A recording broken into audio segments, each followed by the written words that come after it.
What's up, everybody? Welcome back to Actuali Podcast.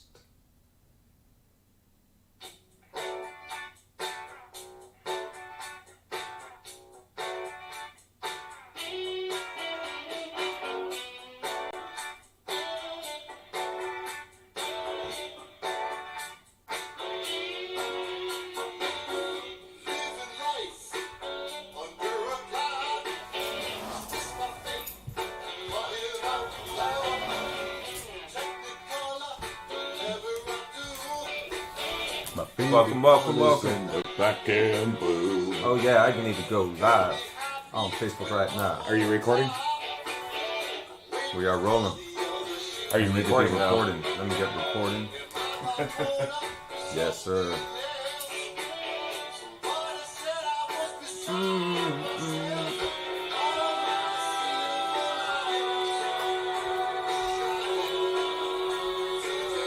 Welcome, everybody.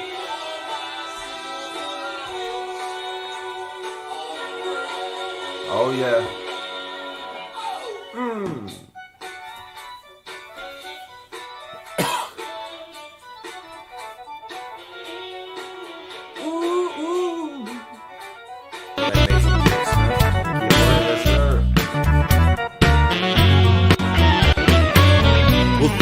This and thus and such. I came around. What's up, everybody? How The perfect moment. Living top drawer. By 15 minutes hit the cutting room floor. Welcome. We're rolling. We still rocking. How do I stop it? Okay. Can't stop the rock. No, it's got a mind of its own. Make sure this is rocking. Okay, we're working. We're rolling on live on YouTube. They see me rolling. They hating. They hating. Why are they always hating? Just because I'm riding dirt. Yo, so how's everybody doing out there? Hope y'all are well. I'm gonna open up the chats on the various places. So if you guys want to say hi, if you have any questions, feel free to try and get a word in. I do my best to try and catch you. Have us multi-streaming, multiple locations right now. We're on Facebook. We are on Twitch. We are rocking on YouTube. And tonight we are going to be watching part 4 of John Vervaeke's Awakening from the Meaning Crisis. We got that set up right here for you guys. Here it is indeed. Check the title. Check the name. Look it up. If you enjoy this, we encourage you to check it out and catch on up with the show. I highly recommend you can go in and you can change the speed, playback speed. You can speed it up. You can probably get away with 2 or 1.75 or wherever's comfortable, and you can still follow everything and you can catch right up with the show very quickly. This is a 50 lecture series. And we are now getting into Socrates and the quest for wisdom. How you feeling tonight, DJ? I'm feeling good. Blinded by the lights, but blinded by you can the see light. us. I guess that's important. Yeah. You got to do it. You got to do the things to make the visual decent for the viewers. And this is what we're working with. We're gonna one day graduate into higher quality cameras and microphones and lighting. No, until you grow. We are growing as we grow, indeed. So, should we sum up what we did last episode? He does a pretty good job summing that up, so you might want to jump right into it. Just kind of jump right into it then, I guess, yeah. Maybe after his summation, if something pops out that we remember, we'll stop for that. But sounds like a plan. He does a really good job summing up the last time round. Brief overview. Yeah. Nice little, the phrases he uses helps bring your mind back to the point in time that, when you were listening to the video. Mm-hmm. So he's using little technologies. Mm-hmm. And in general, the series is on what Vervaeke terms the meaning crisis, and he's positing that humanity right now is in a meaning crisis, and that is at the crux, the heart of the many myriad problems we see occurring in the world, the breakdown of civilization as it seems, and certainly breakdown of culture and a confusion, a sense of meaninglessness. And so he's tracking back how we got to where we are, why we think the way we think, and how we may usher in an awakening from the meaning crisis by understanding that process of how we think and how we got to where we are. So yeah, I think that's a half decent summation, I hope. And now we're up to the old wise guys from our Grecian fellows.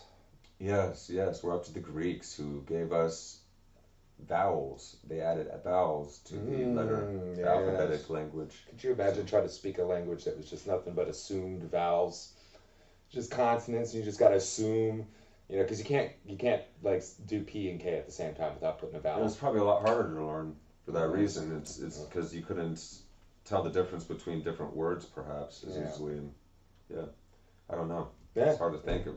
Maybe we'll cover it in this episode. Yeah. Well, here we go.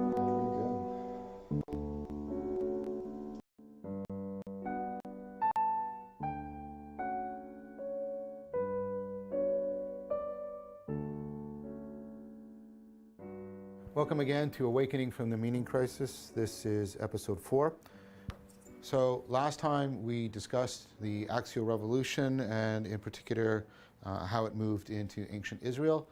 We talked about the advent of the psychotechnology of time as cosmic history, as a narrative in which there is an open future and in which your actions, the moral quality of your actions can determine that future, in which you participate along with God in the creation of that future. This brings with it the idea of progress, moral progress, the increase in justice, and this is how we move from the less real world to the more real world.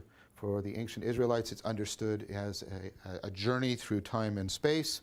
Historically, we talked about the kind of God that the God of the Bible is, how he is, in fact, the God of this open future. And particularly, he intervenes at moments of kairos, turning points, where he tries to bring people back on course. We talked about the sense of faith as the sense of being on course, being able to sense how history is flowing and unfolding, how you are participating in that story, how you are shaping it and being shaped by it in a tightly reciprocal manner. And that sin is the deviation from that, and what is needed is to wake us back up, to bring us back on course. And we talked about how the prophets represented that, and they represent increasingly that vision, that axial vision of the moral redemption of history. We then turned to look at how the axial revolution was coming into ancient Greece, and in particular two figures. We're looking at the figures of Pythagoras and Socrates. Last time we talked about Pythagoras and how he represents an acceptation of that shamanic behavior of altering your state of consciousness, entering into something like soul flight, but how for Pythagoras that had been allied with the psychotechnology that was being emphasized in Greece, rational argumentation, the discovery of rational patterns in the world. And Pythagoras, of course, is famous for discovering that music can be expressed mathematically. He is at least associated his school with things like the Pythagorean theorem. This idea that we can enhance our capacity to pick up on the real patterns in the world, even if those are not readily apparent to us.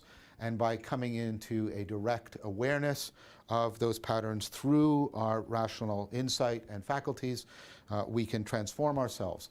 And Pythagoras changes the shamanic soul flight into a release, a freedom from imprisonment in this world, which he represented as being imprisoned in the body, and we fly free. And so soul flight has been turned into a radical kind of self-transcendence in which we are liberating ourselves from the illusory world as we more and more conform to the rational patterns that dictate the structure of reality. The other person who is going to figure, and in fact figures even more largely in the axial revolution in ancient Greece, is the figure of Socrates. Socrates and Pythagoras are going to be the two most important influences on Plato. And if you were to put Western civilization onto 2 feet, the one foot is the Bible, the other foot is the works of Plato. So Socrates is a very unusual figure. There are as many interpretations of Socrates as there are of people like Jesus. Even in his time, there were many different Socratic movements, groups of people who claim to be adherents and disciples of Socrates. He is an enigmatic, interesting, provocative, and maddeningly frustrating figure to try and get clear on. So I want it understood that when I'm talking about Socrates, I'm talking about a particular interpretation that I share with other people. I think it can be well argued for. But as I said, whether or not this was the full historical Socrates, it's very hard to know. And in some sense, this isn't that relevant because it's the Socrates I'm going to talk about that has become part of the cognitive and existential grammar of the West. So getting into the figure of Socrates is kind of interesting. A good way to start is to see how provocative a person he was is to do his biography. So, as many of you probably know, ancient Greece was a world in which people believed they could speak to the god through oracles. The oracles were human or otherwise natural phenomena that represented how the gods were speaking to humanity. One of the most important oracles is at Delphi. And I've been to Delphi. If you get a chance at some point in your life, go to Delphi. It will really put the zap on your brain because the way the landscape is organized really does have a transformative impact on sort of your consciousness and your sense of self and your sense of place in the world.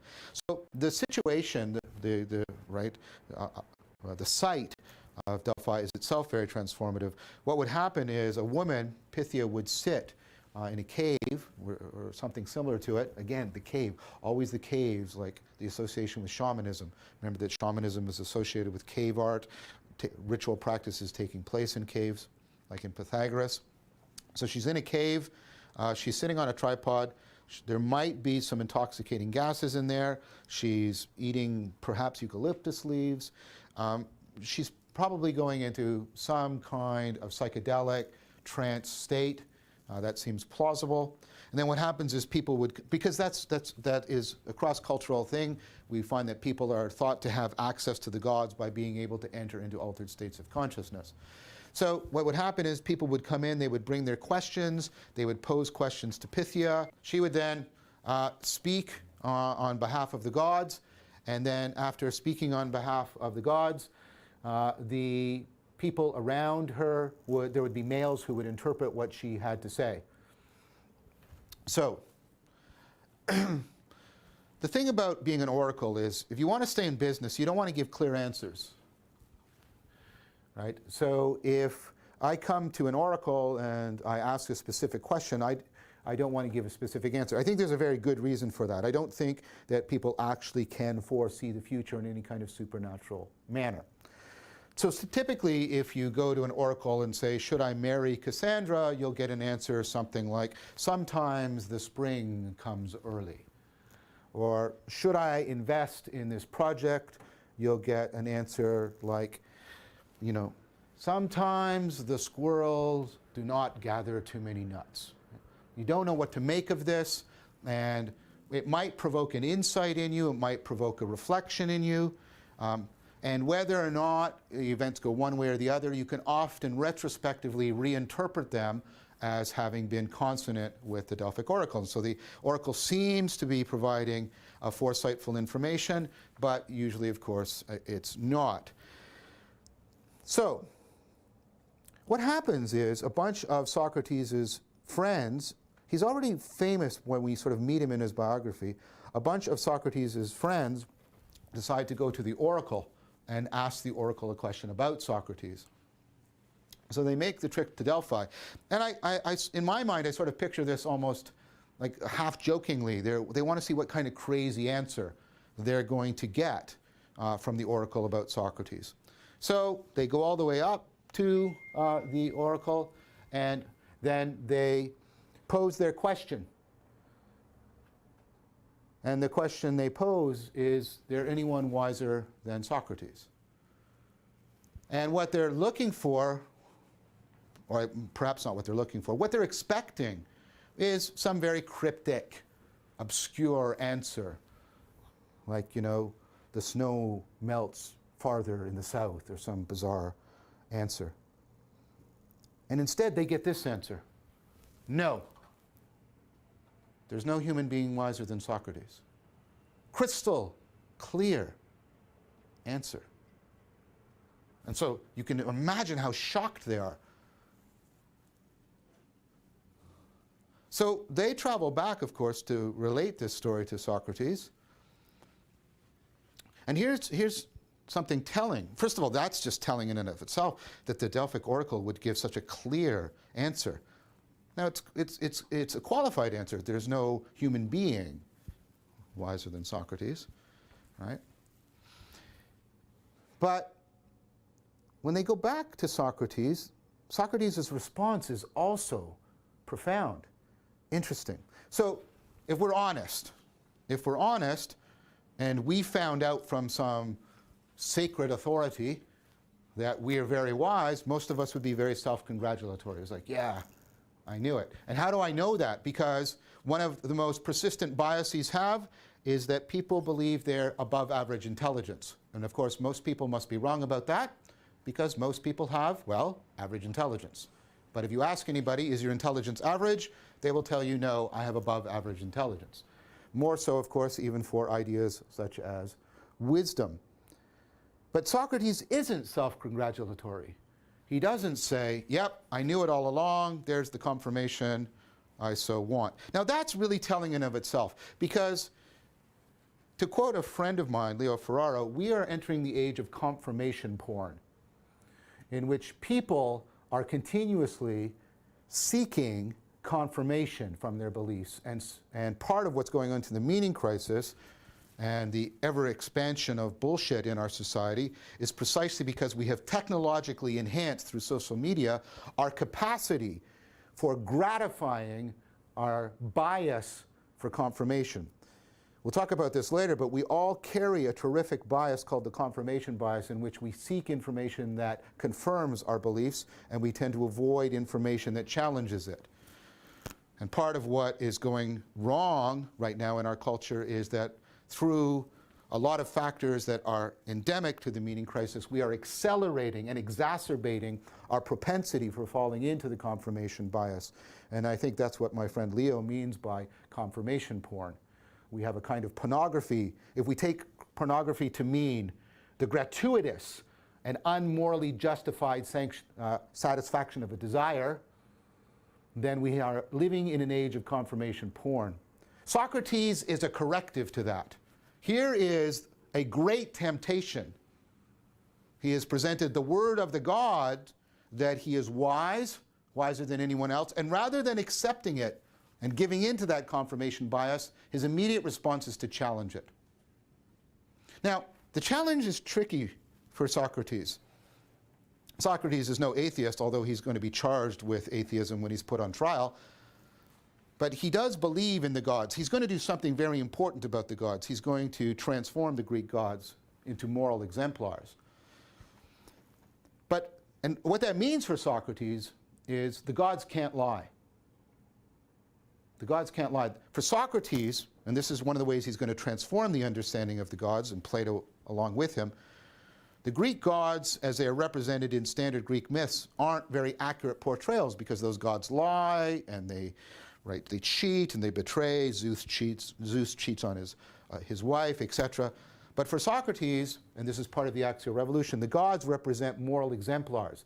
They represent ways in which we can self-transcend and morally improve. So for Socrates, it's therefore axiomatic that the gods can't lie to him. So the gods are telling the truth. This wedding, and this is something we're going to come back to, the way the Greeks wed divinity I should say, to reality, that truth and sacredness are bound up together. is going to be really pivotal. Think about how much we separate those two in our culture. All right. We're back. How much we separate truth and the sacred in our culture today, but they were tightly bound. Yeah. Well, and so this whole thing setting up Socrates, I think, is really important because he was the man, that man, and also the guy that didn't get big-headed about it. Like when he was talking about the Oracle of Delphi, being like, "No, there is no one wiser than him." It's like, well, that's a pretty profound. That's a pretty profound thing. So it's which he's, I guess, showing his wisdom by challenging it and by. Mm-hmm. And we'll hear what his answer ultimately is. It's coming up. Yeah.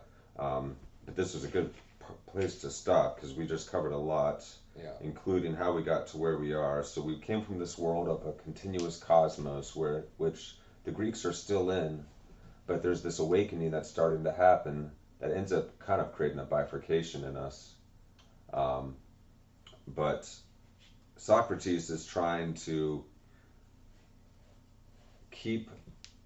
so he's recognizing that there are reductionists, and there's some sense of people being able to reflect in on themselves now, and he's trying to keep that married with a sense of sacred and truth, I think, in this time where he sees this kairos that's occurring. Well, and even trying to, I guess, I don't want to say get ahead of, but, push forward. A perhaps healthier way of being now that we were starting to realize and self-reflect the way we were. He's at the point where he's defining the gods at this point, and not in a sacrilegious way, but, like what he was saying, he's setting a higher standard for the highest standard. Because the gods cheated, they lied and all that, but he starts to moralize them and starts to depict them as moral exemplars of different virtues. Wouldn't that be quite the conundrum if you were a person to realize the limitations of the highest potential, the gods, pretty much, and realize that with your understanding, you've gotten to a point where, well, I can see higher values and higher potentials. So what does that mean for the gods that we look up to? The impetus for the because they were wrestling hard with how to gods, be, if you will. Yeah, they were becoming increasingly sophisticated, and well, sure, and like at a certain point when having trouble managing themselves in their form of direct democracy that they had. Yeah, and it's like, well, if your highest standards, your gods are capable of cheating, killing, thieving, warring, being all the more negative portions of what humans are. What kind of standard is that? How high are you going to be able to rise within that? It was almost like Socrates was one of the first to realize that you really need to keep your vision of God or the gods much higher than what even the wisest of wisest can be. And, well, not telling lies, being perfect in all things, that's... You need an ultimate exemplar of things, and they thought about the original source, Platonic solids of various objects and shapes. And so maybe that's kind of where he was going there with the idea of gods and the transcendence and marrying them with the moral responsibility that we were starting to recognize. Well, sure, because the our morals show themselves directly in our societies and how well we function. Throughout time. I don't think he came up with all these ideas because he's some type of altruist. I think he wanted the human race to succeed and become more and become greater, and because in his time I'm sure there was plenty of corruption and stagnation. So they were already starting to become corrupt, and had been the idea of original sin is that we've always been corrupt. We've always had this lizard brain that if appealed to or we allow ourselves to be run by can be quite detrimental to the tribe, to the individual, to the family, to the community.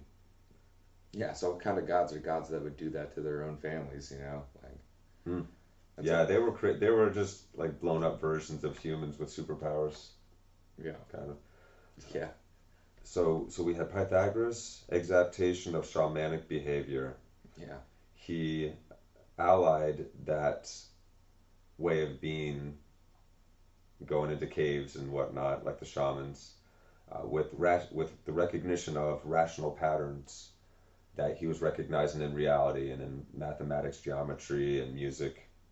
Oh, what was that thing I said while we were watching it? The first mathematical magician. Yes, I realized he was math like a is in everything. mathematical magician. Math is the central language of the universe, whether divine or material. Mm-hmm.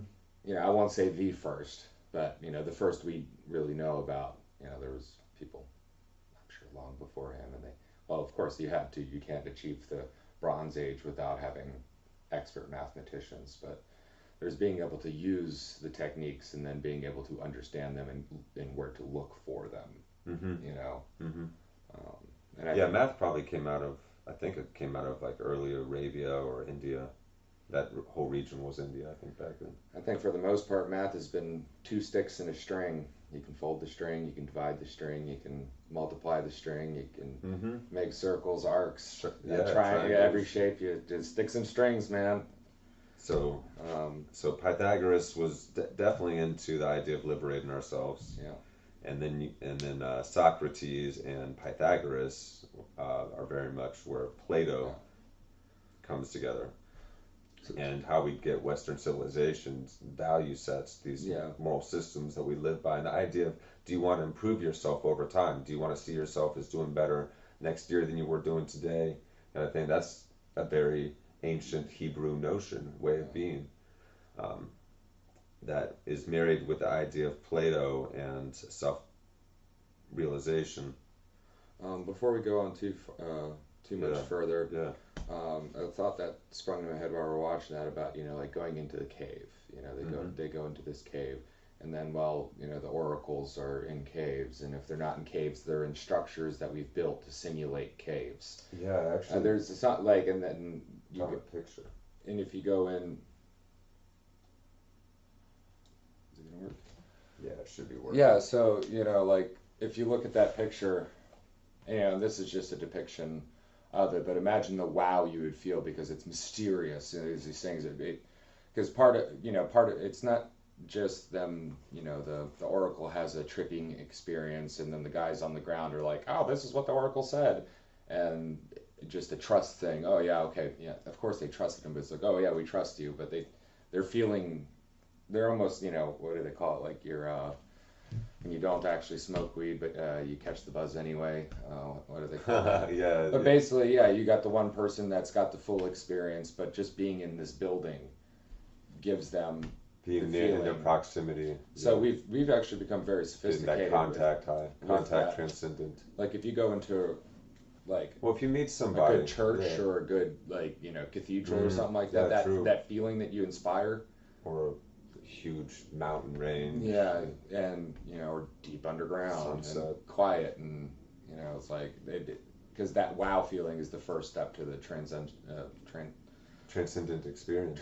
Experience that don't become overcome with the wow, because it makes it harder to have the rest of the experience. But I just wanted to bring up, it's like even with our structures, we simulate caves.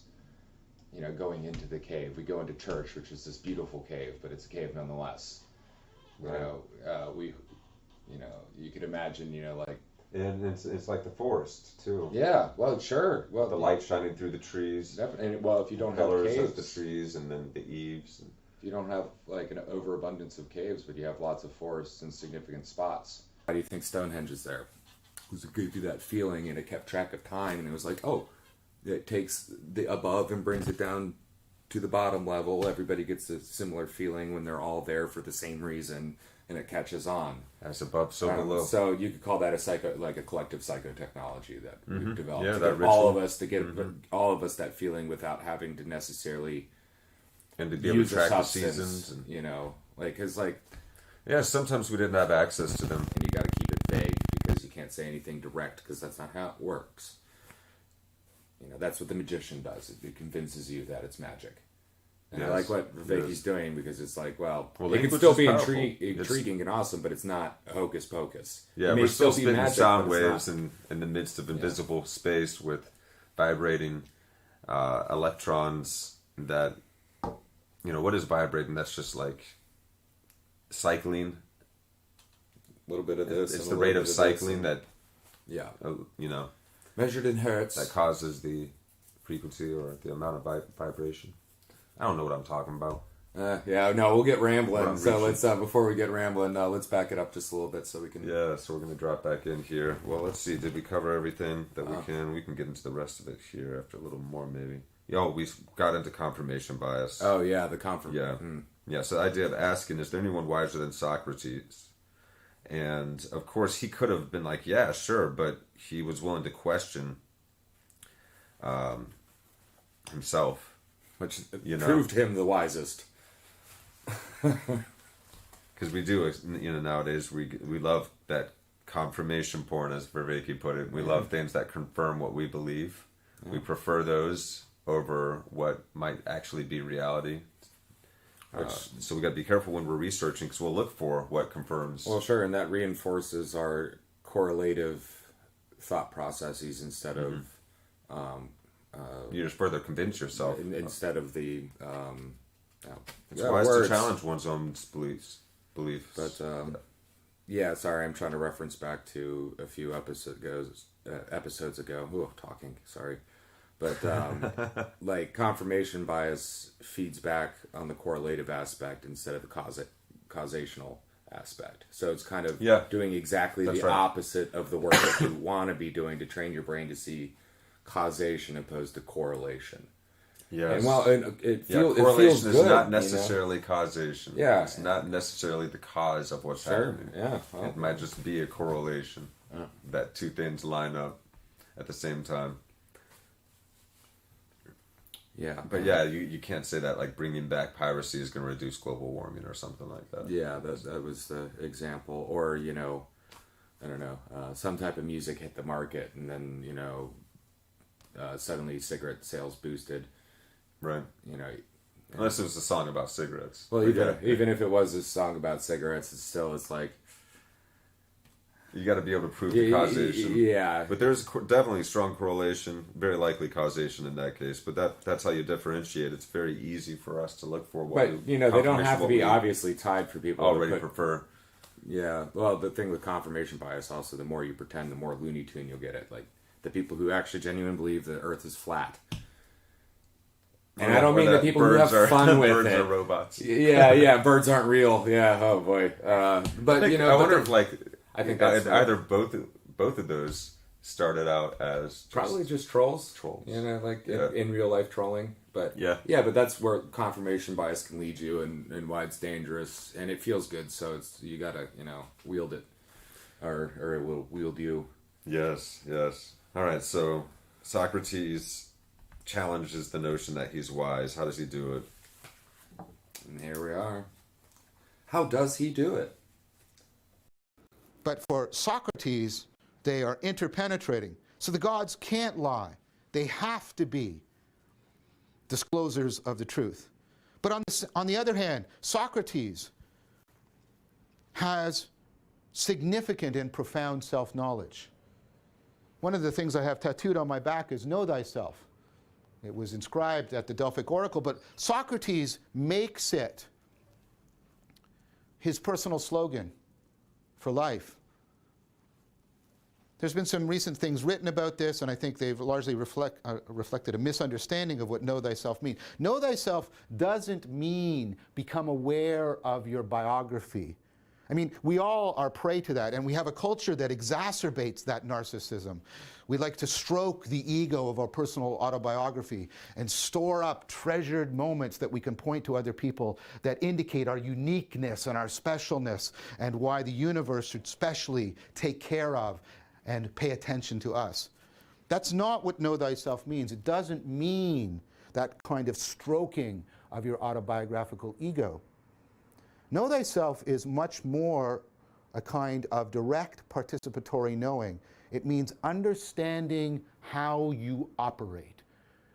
If I were to use a literary analogy, it's not like your autobiography, it's more like your owner's manual. It's how do you operate? What are the principles? What are the powers, perils? What are the constraints that are operating within you? Socrates, as we'll see, thought that kind of self-knowledge was central. And this is the core of the axial revolution. The axial revolution is this critical awareness and sense of responsibility of one's own cognition. So, on one hand, the gods can't lie when they say Socrates is the wisest human being. But on the other hand, Socrates has deep self-knowledge. He has Socratic self-knowledge in which he is convinced that he is not wise. And he is not willing to give up on either one of those. And that's a telling thing about him. That tells you something very central about him. He holds these two together. His existential self-knowledge and this disclosure from reality are going, neither one of them is going to be given a greater authority. They're going to be held together. So now Socrates faces a personal dilemma, a dilemma that goes to the core of who and what he is. How can it be that he is the wisest human being when he knows that he is not wise? So this is a very deep dilemma that he sets for himself. It's a kind of profound problem that he seeks to solve. And what that means is that Socrates starts on a quest. He starts on a quest of trying to determine how both of those things could be the case at the same time. Now the quest seems to have evolved very naturally into a way in which he interacted with those around him. What Socrates would do is he would go to people who claimed or would credited with being wise, and he would ask them questions. He invented, in fact, what has become known as the Socratic method, also known as elenchus. The Socratic method is a way of asking questions in order to try and draw somebody out. We'll talk a little bit more about elenchus in a minute, but first I want to talk about the two types of people that we have good reason to believe Socrates was interacting and what that can tell us about the Socratic notion of wisdom. And we're going to see how this Socratic notion of wisdom, knowledge, and this idea of self-knowledge is deeply bound up with how meaningful your life is. So, the two groups of people that were accredited as being wise were the philosophers and the sophists. If you remember last time we talked about Pythagoras, Pythagoras actually invents the word philosophy. It comes from two Greek words, philia, Sophia. This means, right, the friendship love of wisdom. So, and Pythagoras creates a community around him. You create a community, distributed cognition, in which you interact with other people in order to try and pursue wisdom. A philosopher is someone who, in concert with others, is a lover of wisdom.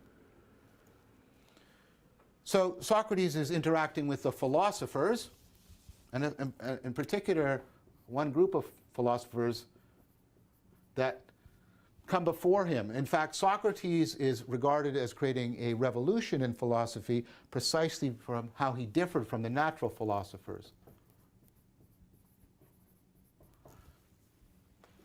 And he's also doing the Socratic method with the sophists. And you can see that this also comes from Sophia, wisdom. It's where we get our word sophisticated from. The sophists are also people who claim to be wise. Now, the natural philosophers are very interesting. The natural philosophers seem to represent a fundamental change in human cognition. So I'm going to take as an example one of the natural philosophers who is considered to be the first example of it, Thales.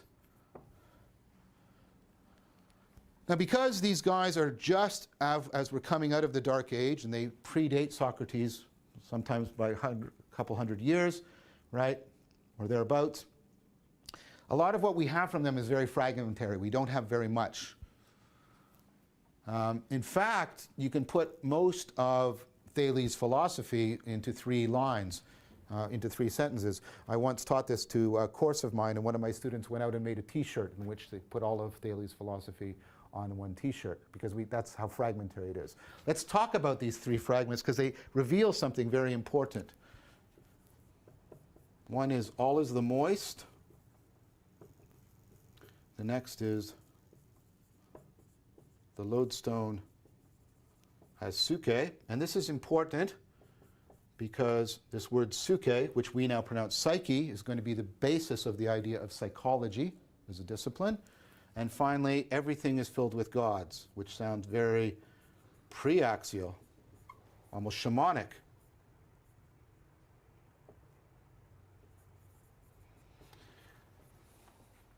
Now, what you have to pay attention to here is not what Thales is saying, but what he says reveals about the kind of thinking he is creating. What does he mean by this? All is the moist. Of course, there's controversy about all of this because it's fragmentary, it's old, but given how other people in the ancient world, like Aristotle, followed up on this, a plausible interpretation is everything is made out of water. Everything is made out of water. Now that's false. Everything isn't made out of water. It's not just scientifically false, it's kind of metaphysically false. Everything can't be made out of water, or we wouldn't be able to identify water on its own. But put that aside. Think about this. What surrounds ancient Greece? Water. If you dig into the ground, what will you hit? Water. What falls from the sky? Water. What does everything need in order to live? Water. What can take the shape of any container you put it in? Water. See, what I'm trying to get you to see is, although Thales' idea is false, it's highly rational. It's highly plausible. What he's doing is using his reason and his observation to come up with a plausible explanation of what the underlying substance is behind everything. By the way, pay attention to this word. This means stands under, another metaphor. Right? It's related to lots of other words where we use standing to talk about understanding, for example. Okay, so notice what he's doing here. He's not doing mythology. He's not generating a narrative about some divine agent. He's not saying this has happened because Zeus cheated on Hera and then Hera saw it. There is no story here. There's no mythological narrative. There's no, divine agents involved. That's not how he's trying to explain or understand. Instead, he's doing a rational analysis based on observation, and he's trying to get at the underlying stuff that everything is made out of. Do you see what I'm showing you? What Thales is inventing, is there any other word for this? He's inventing how to think scientifically. How this happens is obscure, but that's what's happening. He's inventing the kind of thinking that we now, and I'm going to say it again, take it for granted, as if it's natural. But he's inventing it. What does this mean? The lodestone has suke. So lodestone is a natural form of magnet. What's interesting about magnets is that they can move themselves and they can move other things around them. The original meaning of this is, of course, breath or wind, but what it ultimately refers to and came to refer to is anything that's living in the sense that it's self-moving, that it can move itself and that can therefore cause other things to move. So I can move myself and therefore I can make other things move. The magnet can move itself and it can make other things move. I'm aware of suke within me. I see the magnet doing something similar, and therefore I conclude the magnet and I both share suke. He's wrong, but that doesn't matter. This is a plausible, rational argument. Here he's trying to get at what we would now call the underlying force behind things. Now please remember that, by the way, that suke originally means your capacity for being able to move yourself and make other things move. And you may ask, well, why does that become the word for mind, psychology, mind, suke? Because the mind is that part of you which you can most move. It is the most self-moving part of you, and it's where all of your capacity to move other things starts. If I'm going to move this marker, my mind first moves itself, and that drives me to move the marker. But that way of even thinking about me so that I can start a science of the psyche starts with Thales. Boy. Wow, yeah. Yeah, all right. So that was really cool. So Thales, he's trying to use reason and observation to understand what the underlying stuff of reality is made of. Yeah, so when you... So he's like, all is moist. So it's almost like he's thinking of like everything is water above Not us. just moist, water but the comes from moist. the sky. The moist. So it's like, Well, so I'm I'm picturing it like fog or mist, and that it breaks down into smaller and smaller So I think particles. that's So the he's opposite. trying to get down I think to that's the opposite of what Thales may have been saying, and I think what Vervaeke was saying, it wasn't necessarily like, oh, it all has mist in it or something else. No. He's just saying all is Well, hold on. made of water in a sense. No, well, It I seems don't that even way. think he's saying that. I think it's saying everything has the same. It does the same that water It's does. saturated. It fills a cup. Water fills a cup. It moves things. It becomes other things. So I think he's more talking about the nature. The nature of water, of moisture, of everything things that somehow fill. has the nature of It has- water. It can fill everything. It changes, yeah, as well as everything. Because if it does that, everything must be composed of water. Yeah. So he was like half wrong and half right, but that doesn't matter. It's the idea. It's like, But he was trying to break it down without a supernatural explanation, you could say. And so that was really very much the beginning of the psychotechnology that we developed, known as scientific reasoning or logic. yeah, sure. Trying to logically break something down like that. Give it up to using your reason and observation. Give it up to as best you Thales. can. Yeah, go I ahead. had no clue. If Yeah, that so all was is any- moist. The lodestone has psyche. Or Yeah. suke. Well, it's the ability to manipulate oneself and not like. So yeah, we have the capacity to be able to move ourselves. And other things. And other the things. lodestone moves the Have the needle. capacity, seem to have the capacity to do this. And then that leads to everything is filled with gods. Here's something interesting though, and it's suke originally meaning being able to affect and do that kind of thing, but then going into psyche. Yeah, mind. So there's an interesting You can little choose to do something and then do it. little thing dug in here is the lodestone. Also, the lodestone can move itself and orient itself to north, right?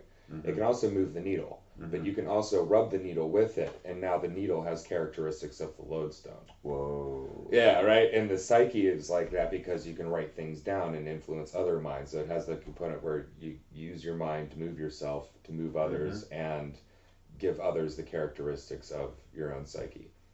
What an Just interesting- saying, it Yeah, is no, it weird, makes sense, man, though, like- yeah, for them it made sense, and that's so cool. So everything is filled with gods, which kind of ties into that. And I think he's going to get into this a little Yeah. bit more, but I had to, Yeah. just bring up a few of those spots on that because.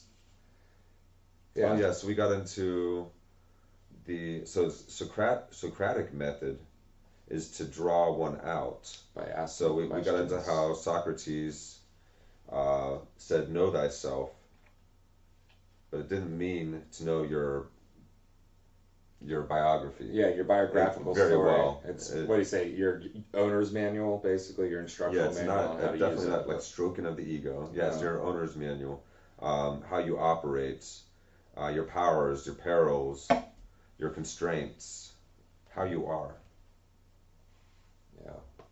And so this is the further into that realization that we are responsible for our own cognition, self-knowing,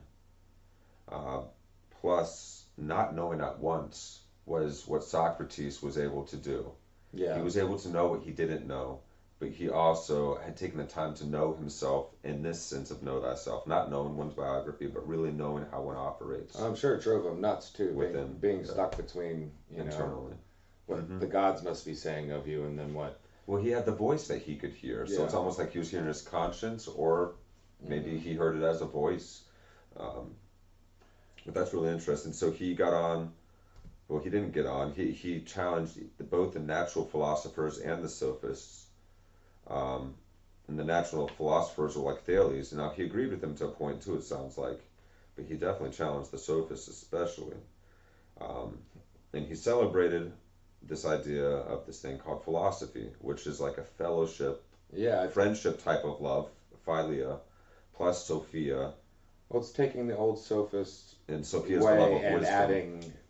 adding the brotherly nature of, like, camaraderie and exchange and because, like, well, the Well, Socratic method, sophistry can be used to lie to people. well, yeah. Or lie to oneself, bullshit oneself. Well, did It's the a- sophists, did they go out and teach other people their methods? I don't think they do. I thought they were the type to hold like, they would teach some people, I but guess they it weren't depends, teaching yeah, everybody. like the ones that they're on the side Socrates, of, I'm sure. sat around, asked questions, drew things out of people. People would sit around him, and that's what they do. What I say earlier, he was sitting around asking too many questions, and they Well, had he to- started drawing out too much. yeah, Too much. and then more and more people, that it affects. Because he noticed that sophistry was being used to lie to people and bullshit people. Well, it's interesting. And scandalize. And, Nowadays, sophistry is kind of like, like a negative like term or something you can call, oh, that's sophistry, and just it's like it's that deep in our yeah. in our language Our and how we express ancient ourselves. memory. That because, like, if I said sophist, they To be wary of people that are using sophistry without a love of wisdom, Yeah, without a love of and a fellowship with their community, that they're doing it without. So yeah, philosophia in concert with others in the love of wisdom. sitting on the hill and talking about things out front of coffee shops and stuff. That's where the real philosophy happens. Modern day, well, I guess not Modern anymore. days, yeah. Coffee shops, I don't know how they are anymore, but I guess that's the closest modern day equivalent. yeah. We don't have that place to go to for wisdom. Though. Maybe He if you brings that got up. a good pub, maybe, and you just sit around. Sometimes wisdom will be spit in the pub, or sometimes during like AA meetings, you'll hear some great wisdom dropped. Or there's certain places where these things occur. Sometimes in church, I guess. Sometimes in deep conversation with friends, and at the right moments, there's rare, really awesome, special, long night, late night conversations about life. But yeah, we don't have any particular places where we celebrate that anymore, like we used to.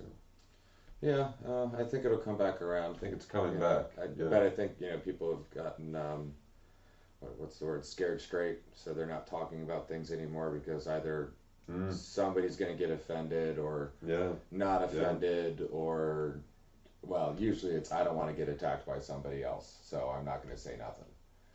Socrates didn't have that problem. No. He asked too many questions. Vervaeke brings that up. Like, we'll get into the cause of the meaning crisis. Yeah, now. man. Yeah. And not to be a downer or nothing, but, like, if you're old enough to remember, like sitting outside coffee shops, chain smoking cigarettes, drinking black coffee, talking to the college kids about their philosophy courses, or if you just got friends that are weird like us, or if you're one of those weird people too, you just find your weird friends and you just sit there and you talk. Like, I remember, I could waste days doing that, just discussing things, other things. People know things that you don't know, so you picked up on things, catching up on the news of the thing, whatever you're doing.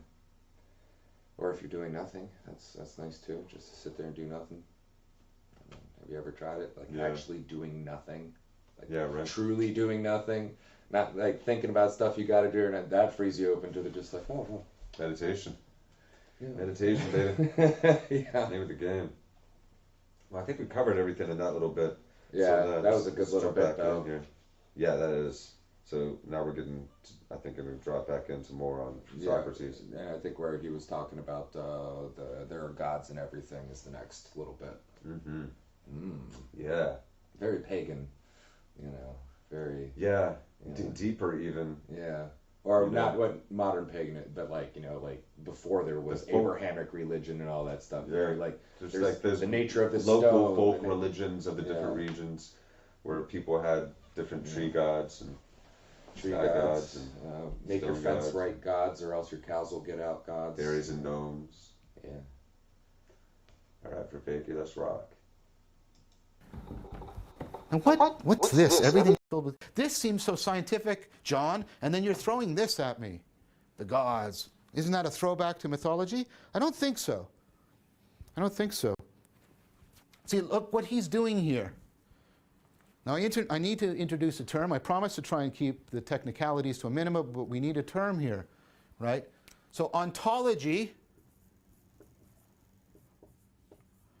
is the study of being, the structure of reality. Ontological analysis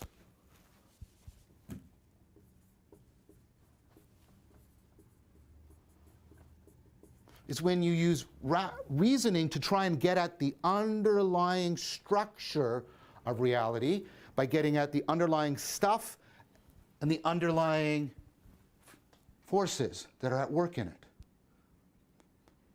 So Thales is introducing the ontological analysis that drives the scientific revolution. What are scientists doing? They're trying to get at the underlying stuff. They're still trying to do it right now. They're trying to get at the underlying forces. They're trying to see into the depths of reality. They're engaging in ontological depth perception. This doesn't mean, right, physical, like this doesn't mean our normal perception into spatial depth.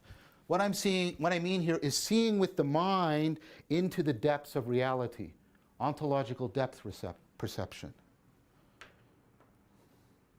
Now, once you get that he's discovering this way, he's inventing this way of looking at the world that's going to bleed into right here, right now.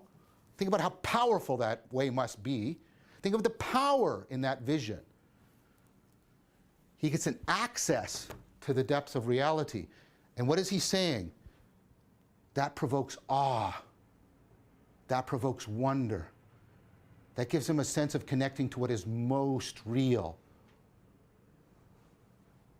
It helps him to make the most sense of things.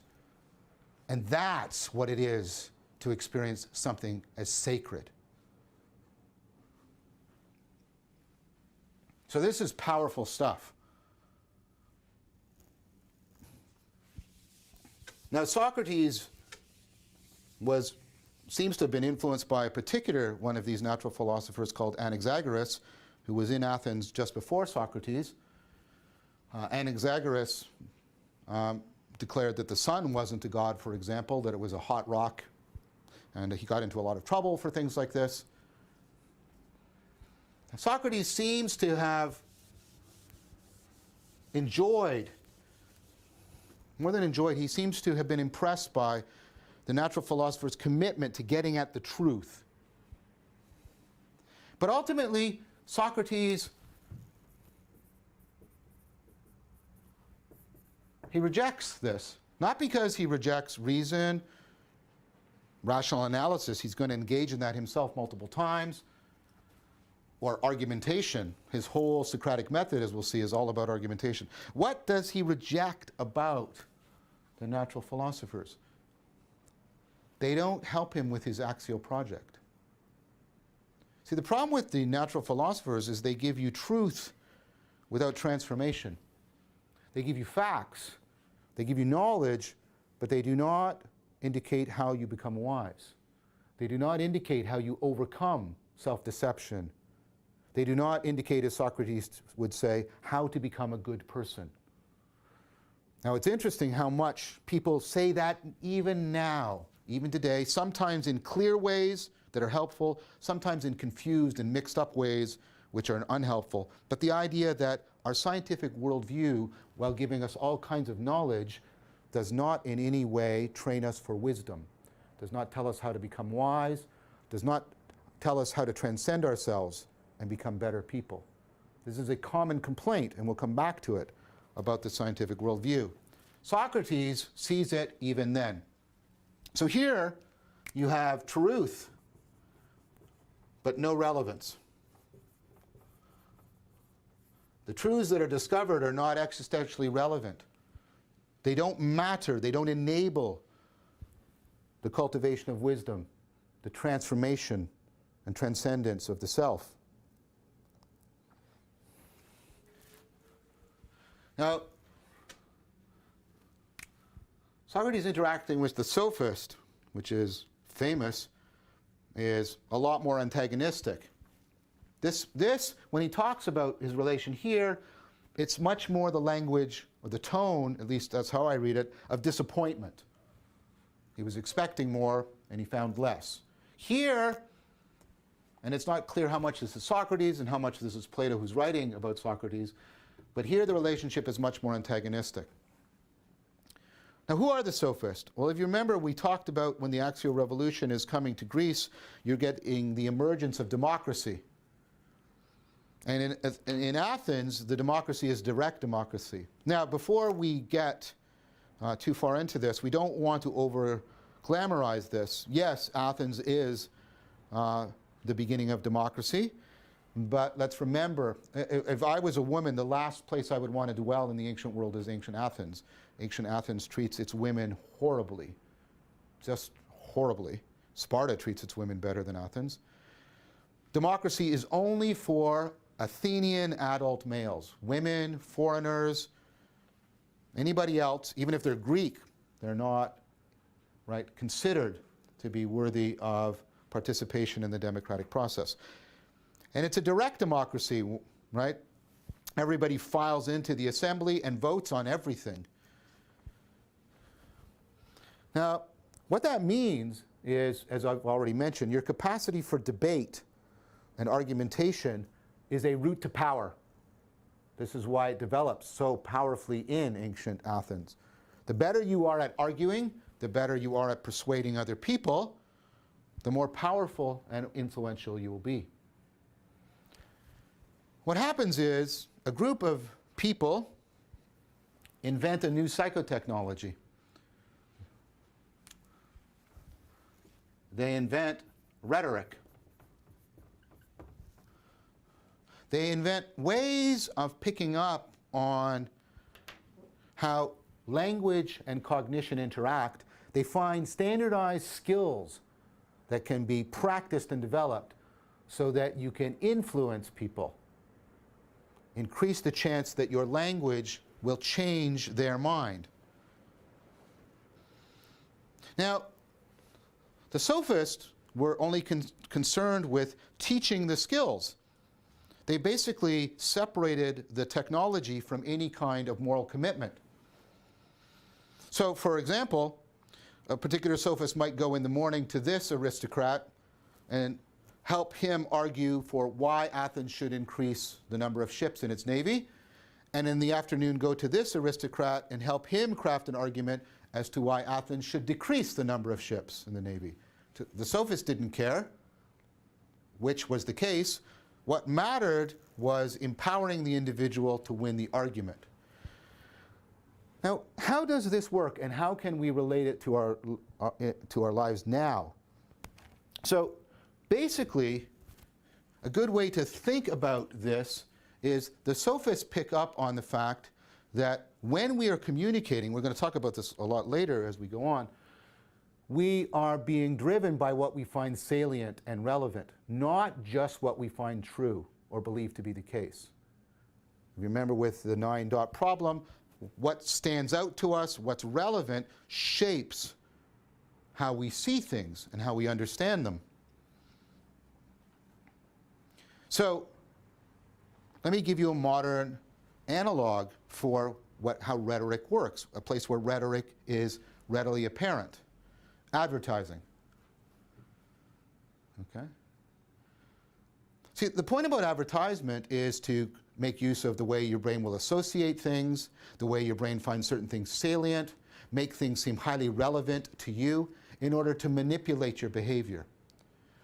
Now, what's telling about this, and this is the point about the sophist, is how much that can happen in a way that is disconnected from whether or not it's true.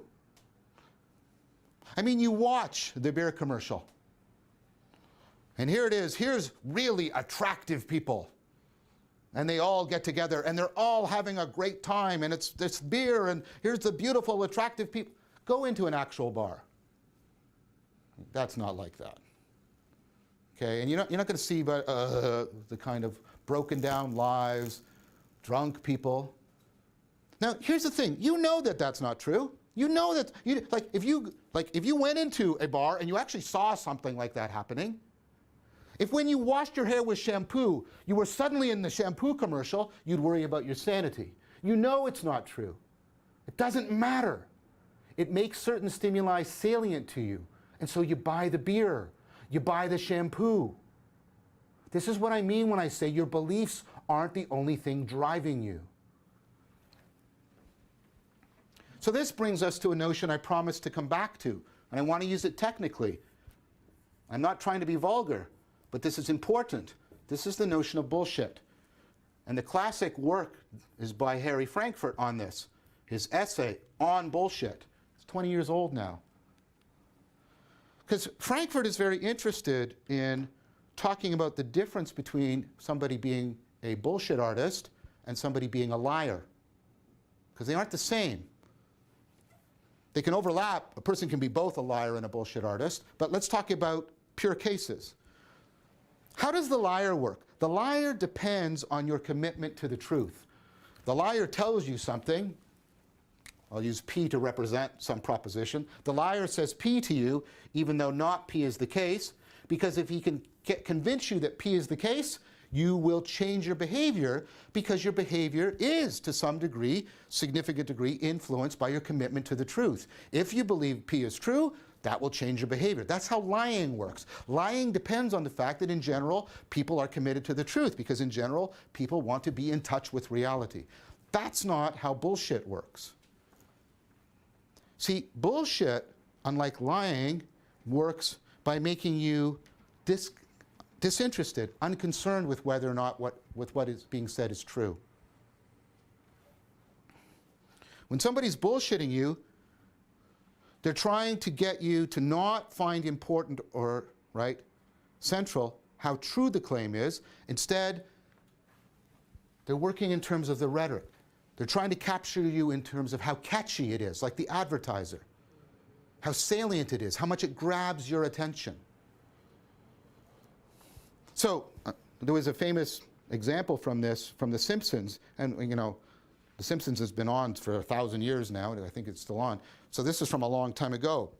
And at the time, it seemed so almost absurdly ridiculous funny, but it's turned out to be extremely, extremely prescient. Because the example is a political example. There are two aliens running for political office. And they're giving a speech to Americans. Right? And I mean no insult to Americans, but I think we're aware of how what I'm going to say is relevant to American politics right now. And the speech goes something like this. One of the aliens named Kang says, "My fellow Americans, when I was young, I dreamt of being a baseball. But now we must move forward, not backwards, upwards, twirling towards freedom." And everybody cheers. Now it's meaningless. It doesn't mean anything. But he invokes youth, baseball, moving forward, moving upward, twirling, and freedom. And so if you're an American, you get this rush. You get this rush. That rush is, these are all salient things. They're highly relevant to you. You associate and identify with them. And so you're swept up, you're caught up in it. Now why does So bullshit. Yeah, So we'll get into that. I've got a good, just real quick, a good definition for the bullshit. So bullshit is rhetoric that doesn't care about the truth.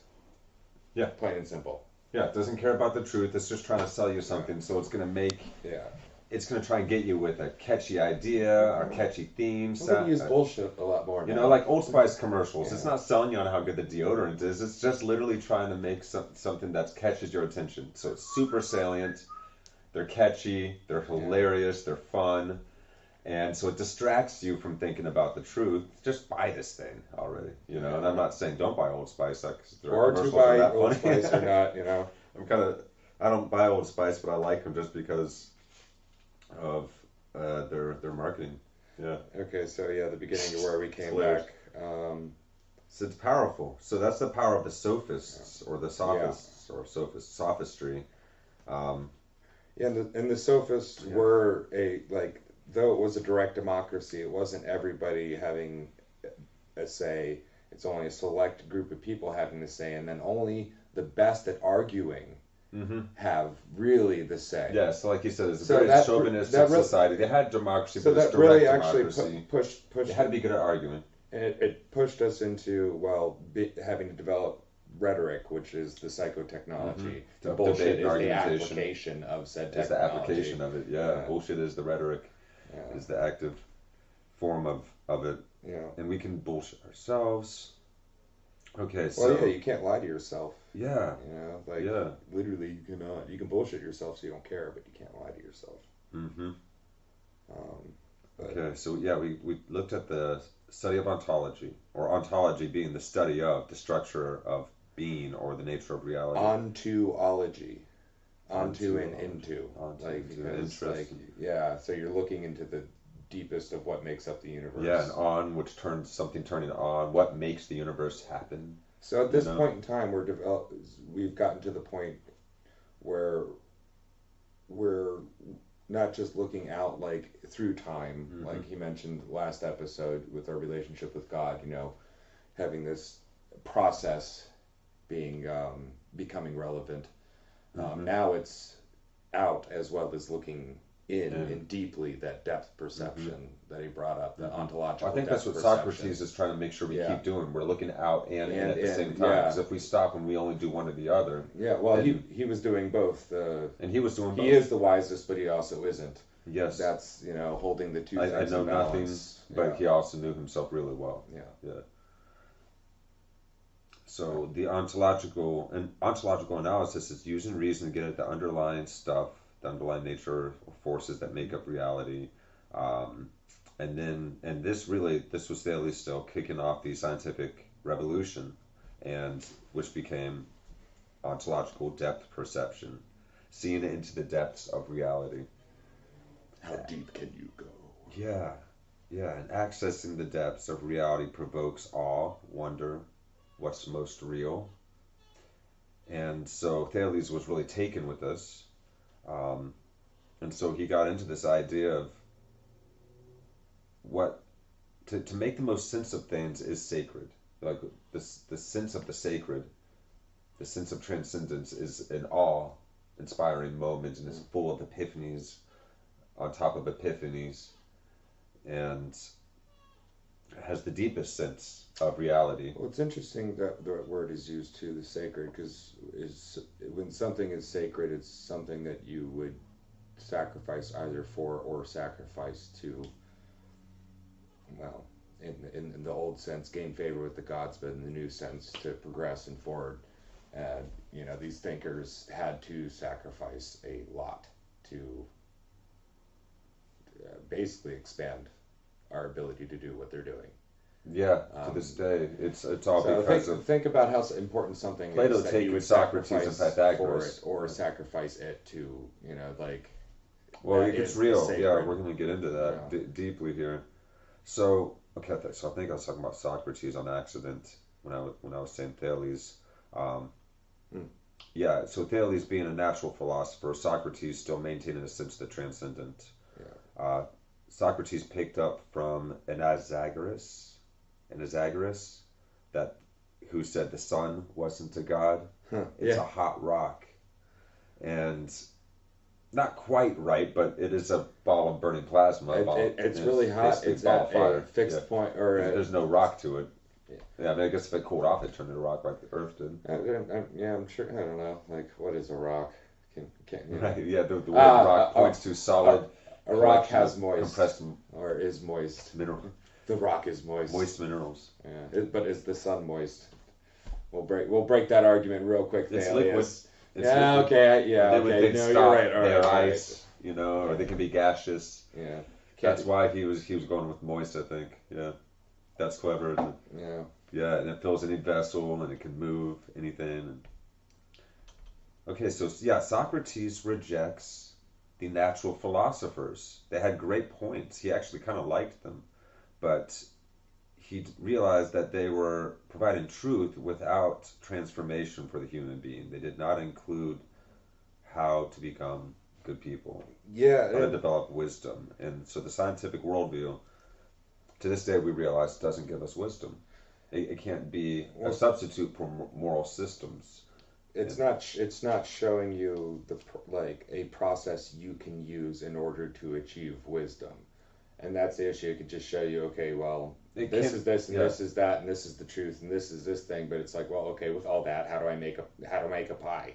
You know, Right. It's how do you make the pie How to opposed be in to the what's world. in the pie. Yeah, and how do we have anything that's like a powerful motivation for people of how to be in the world without philosophy, without wisdom, without a sense of moral rightness? Well, is that And not? so you need it to be very convincing. So you have to say, well, it's transcendent law that tells us that we should be good, because it's just as effective a survival technique to go around and hoard and steal and kill and this and that to get what you need to survive. I mean, if that's all that the goal is, Yeah, but it's how do you argue against that? Well, the core of all utopian or dystopian or That's why we create the idea of a prime movies. mover of gods in the first place. You needed something big and that. threatening to, but also we needed something deep and beautiful and loving to be able to relate the idea of love. Well, the and level ultimate truth. The level of God is always riding just ahead of us, and then we get great thinkers and great teachers that come along and propel it even further. Yeah. My idea of God is, what are we saying when we say God? Yeah. Well, what is yours? Mine is, well, regardless of what I believe, I'm a Christian, raised Christian back, but I'm not necessarily your stereotypical Christian, and not just because I cuss and I like to smoke cigarettes and drink booze, but I believe God is so physically would be everything in the universe and everything that isn't in the universe aware of itself. But then on the other end, there's our relationship with it, which is it's the furthest thing out that we could possibly ever think of morally or anything, the highest of the high. So it gives And us then the highest examples higher than of that, how we could be. and then higher than Yeah. that, because as we're finding out looking through this, first the gods were corrupt, but then they get a bump up, and then they get a bump up, and now it's this, for the most part, the idea of this God is the universe thing, We got this idea of a prime mover. It is the nowadays. everything in the universe is God. We boiled it all the way down to not just gods, but God. Yeah. And it's really cool because this thing can be one and many at once, like the Hindus like to look at it. There can be different expressions of God, thousands of times over for every little thing that can happen in the environment, while there's still being an absolute, ultimate source, you could say. Yeah, and I think So instead of the judgmental, jealous conception of God, because God is that was necessary for when humans thought at that level. Old Testament was a really good explanation of what reality is like. It's like Yeah. ruthlessly neutral. Sometimes it floods. Sometimes it seems like the gods hate you when they're raining down fire and brimstone on you. And so what And must have I done? What did I do? What did we do? Yeah. Yeah, 'Cause well, we how did we piss off lived in a God? continuous Yeah. cosmos. Or the But gods. then we or, developed you know. logic. We started breaking things down, and we were like, wait a minute. God wouldn't be like that. So God isn't real. But wait. But we there's went still too fast. something there. What if God is still real? We just got this loaded idea of the word God now, and it's laden with these like cultural motifs of the time in which this idea of the transcendent, like the Christian form, was it's hard to say invented, but because the modern organized church is an outgrowth of the Council of Nicaea and these bishops coming together and pulling all these books together, but not certain ones. These ones in this order. So And I would have to say, if I'm describing ancient Christianity resembled something like the other esoteric mystery schools, wisdom schools like ancient Buddhism and Hinduism. If I was to describe kind of how me personally I describe God, most of the time it is you could call it the secular God, the God of the universe and everything. But then the Christian God that I believe in, not like the Christian God, white guy with a beard and a pointy finger and all that stuff, but the Christian God is the relationship you have with God. And there's many with the universe, with the source. There's the spirit, many different ways with in the time all. we have had a relationship with God. I just choose the Christian one because I basically, what Jesus was saying to me was, you don't need somebody in between you and God. Yeah. To have that Oh relationship. no, Jesus was on point though. I think that's what I got out of it most, and that's how I live my. I don't need, it does help. Preachers are cool and teachers are cool and all that stuff is cool, but you don't need that because it's already there. But they can help sometimes But if they're good at it. Yeah, yeah. And if you want to take it out of the metaphysical sense, well, there's the God-sized hole that's always There in is a us, God-sized hole, and we're going yeah, to so- put something in it. We So end what up do you put in that believing God-sized and hole? turning things into religions regardless. Which Yeah, I think it's is a what humans book do. or a reference to something. Look it up. I'm not good at that stuff, but there's a smarter guy than me who has talked about that. The God-shaped hole. God-shaped hole. Who there said we go. that? Yeah. Yeah, but I forget who that was myself. I've heard that term too. Yeah, I believe that. And you see every single human culture in history sure. certainly had gods and an explanation for the Successful ones universe and failed ones. a It just kind of depends on how your gods architect, were. yeah, of the universe. guess. And we have all believed in gods in one way or another, and now all of our gods are clashing and intermingling, and all of our ways of being, all of our ontologies are coming to mingle together. And I think there's, when So God is was growing it up, Nietzsche, I think. was it Nietzsche that said, we killed God, G- but he didn't say it yeah. as a good thing. So we went No, through. he said it was a bad thing. We went through He was this trying to tell us it was a bad recently. thing. There 'Cause may he said be, we'll never be finished cleaning up the blood. there may be people old enough now that Once you kill off the transcendent ideal, even if it was an imperfect packaging of, humans, writing something in a certain way with their own kind of cultural baggage being thrown into the but mix. it still was that thing that It was was supposed to still be shaped into that hole. Realized, initially inspired by something that someone, a human that touched the transcendent and realized what we all really are and came back with all of this deep, essential knowledge that is so powerful and so beautiful and that we remember thousands of years later. No matter how corrupt the organization of the church itself becomes, even Christ remains uncorrupted.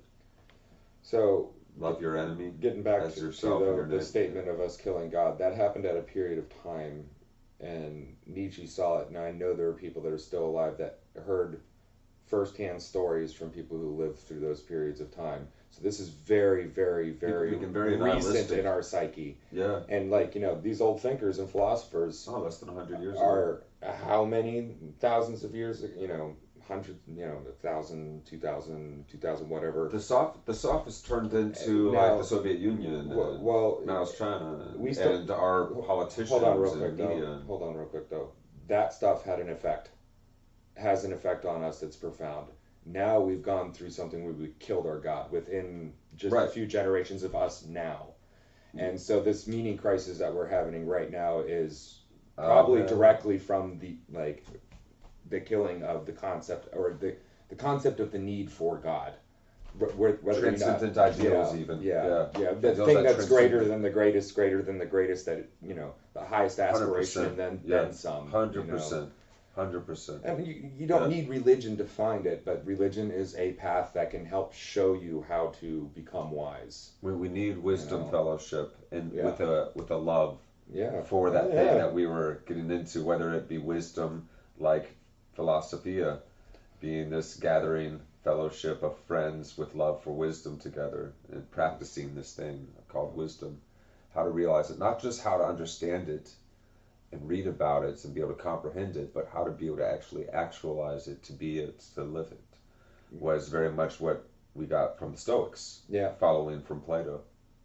And so Socrates and Pythagoras deeply influenced Plato. We're going to be getting that into the upcoming episodes. But we did get into sophists. Socrates did not get along No. with the sophists, and that was because they used rhetoric to become powerful and influential, but they weren't necessarily always telling the truth. Yeah, They were they very did not care effectively about it. fooling and bullshitting people. So this new psychotechnology rhetoric becomes increasingly popular because now we're practicing forms of direct democracy.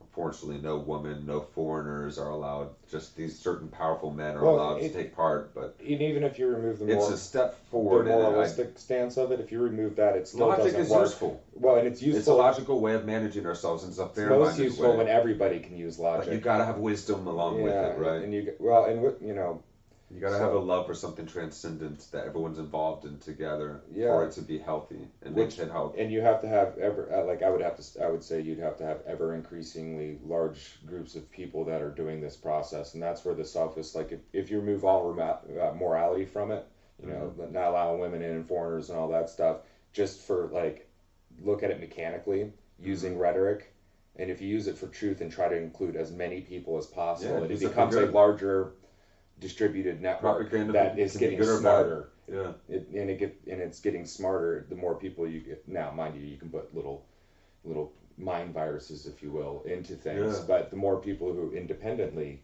can use rhetoric for themselves and But I like that you're talking about having a good motivation for Yeah. it, because I think that's the crux of the whole thing Yeah. is that we don't need to try and create new religions per se. We don't need or even upgrade the existing ones, besides upgrading ourselves and becoming better Christians or better Right. Buddhists. You know, we ourselves can learn and recognize, oh, these things were written thousands of years ago. They're going to have some of the cultural baggaging and trappings of their time. Some aspects of these things, you know, find the kernels of truth that all people can agree on, that we can clearly recognize as good and true for one and all, and live up to them. I think that's what we need to be doing with our ancient wisdom traditions, and look at them. Honestly. well, look at them you know? like they're some really old Instead antique of tools that competing you over found. them, yeah, judging everything that's different from them, Yeah. and it's not yours. You know, it's not. Look at everything, and let's see what we can put together.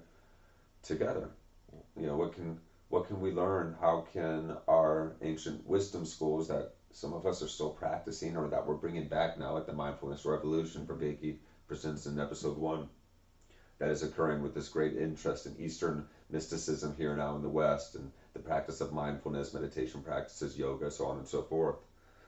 We are seeing that people are searching. We are seeking out meaning. The biological organism knows. Evolution knows what it it's needs a to survival survive. thing, Yeah. and you know, like Isn't not to get too metaphysical, but I think there's also This you is know, the way back to God. spiritual evolution, if you will.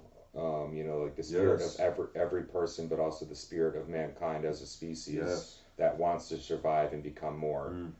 And you know, that could just be, you know, And be better. We want to Yeah. be better too. Like you see us, we become better and better, more docile, sociable beings over the eons. and we've that become we've better traveled. at thinking, Yeah. analyzing. Now, sometimes too good, like where science can lead you. Sharing, co-creating, you know, all the things that we do together.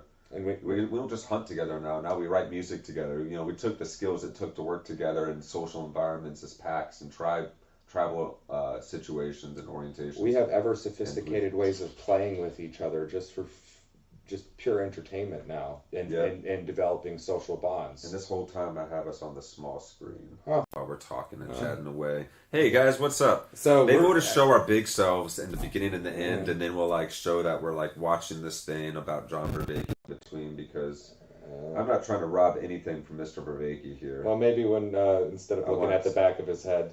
Hey! Yay. Okay, what are we on? 39:38. Yeah, Let's let's go find ahead a and funny take a little. Vervaeke. Let's go ahead and take a little bit of a break. Maybe pop on some music real quick. I gotta pee and get some more water and. It was 39:38. I'm remembering that, but I'm trying to find a funny Vervaeke face, because you'll get him sometimes. Hey, there we go. Looks like he's about to sneeze. It just sneezed like a thought galaxy Sorry, out upon us. Vervaeke. No, you gotta let them happen naturally, man. It's one of those things. That's close That's enough. good enough. 39:38, did I say? 38:38. You said 39:38. I did. And we're at They're- 38. Okay. Politics right now. The speech goes something like, Yeah. Cool. All right. So we'll get back to this here in about 5 minutes. Just gonna take a quick break. throw on You some guys, music. yeah, feel free to join us. Grab yourself a drink. Get yourself a snack, whatever you need. And we will be back in a jiffy. Go ahead and put on Far Away, Far away? Okay. which is like the top, I think. Let's do it.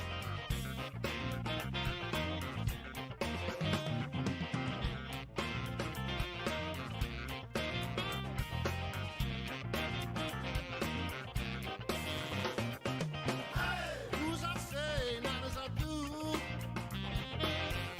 Time on Credo at the end of the fuse.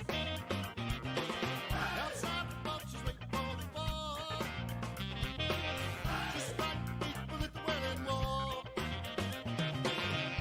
By the way, while you were asleep,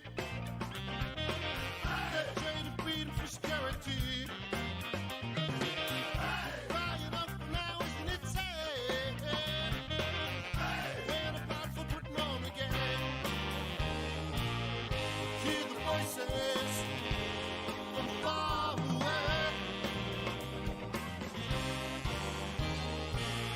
See the writing on the wall today.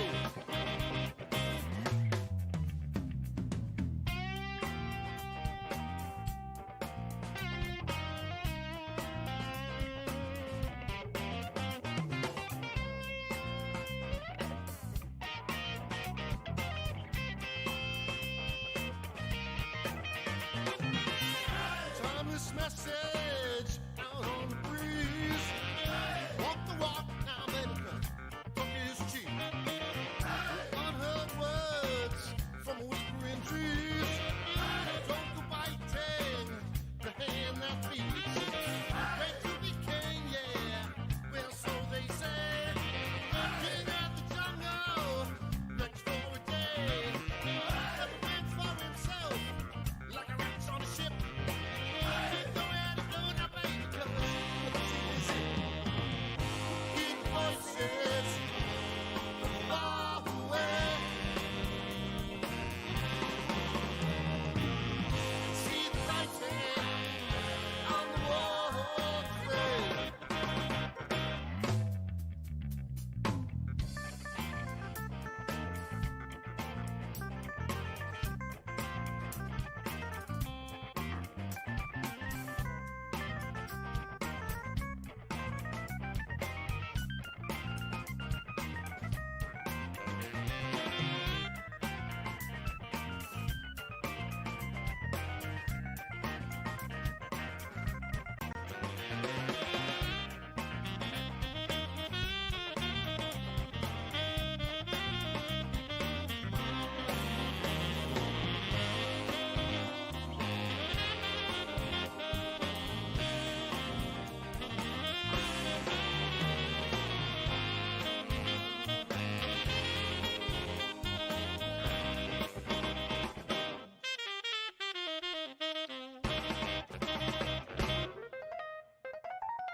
Wide awake, yes, for a change in the time.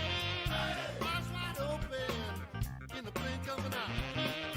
Seeds from the past now, reap what you sow. Said it's the future, knocking on your door. One day a friend, but the next day a foe. All depends on where the money flows. Stack the deck, yeah, beating on a drum head. See what rivals when you pull on the red. Hear the voices from far away. See the writing on the wall today. Well, hear the voices from far away. See the writing on the wall.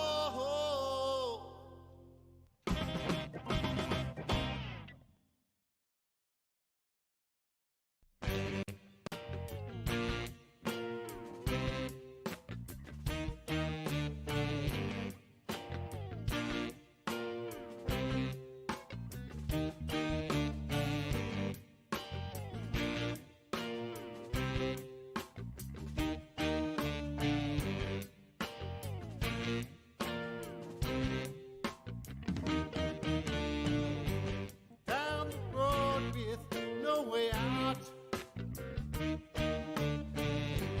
Past the crazy curve in the line of doubt. I find my way, yeah, to come and set you free from the streets of your uncertainty.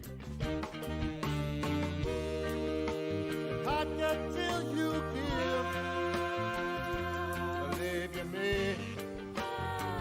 Oh yeah, believe you me. Love surrenders not defeat, but you're dead end straight.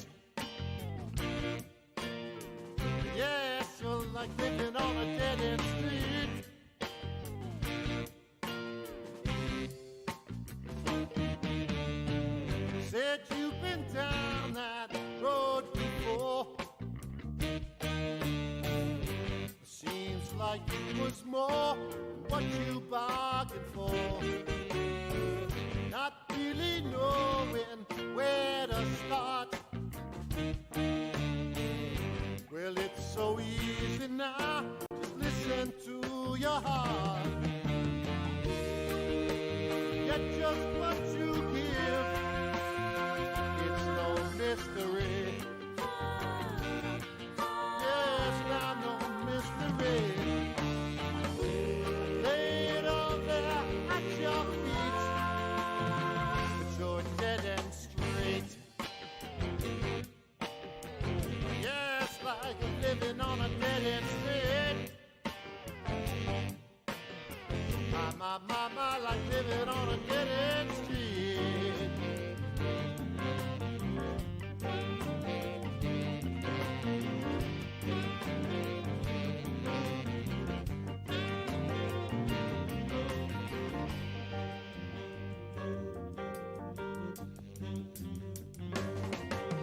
You can't get till you give. You can't get till you give. You can't get till you give. Believe you me. You get just what you give. You get just what you give. You get just what you give. It's no mystery.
Like living on a dead end.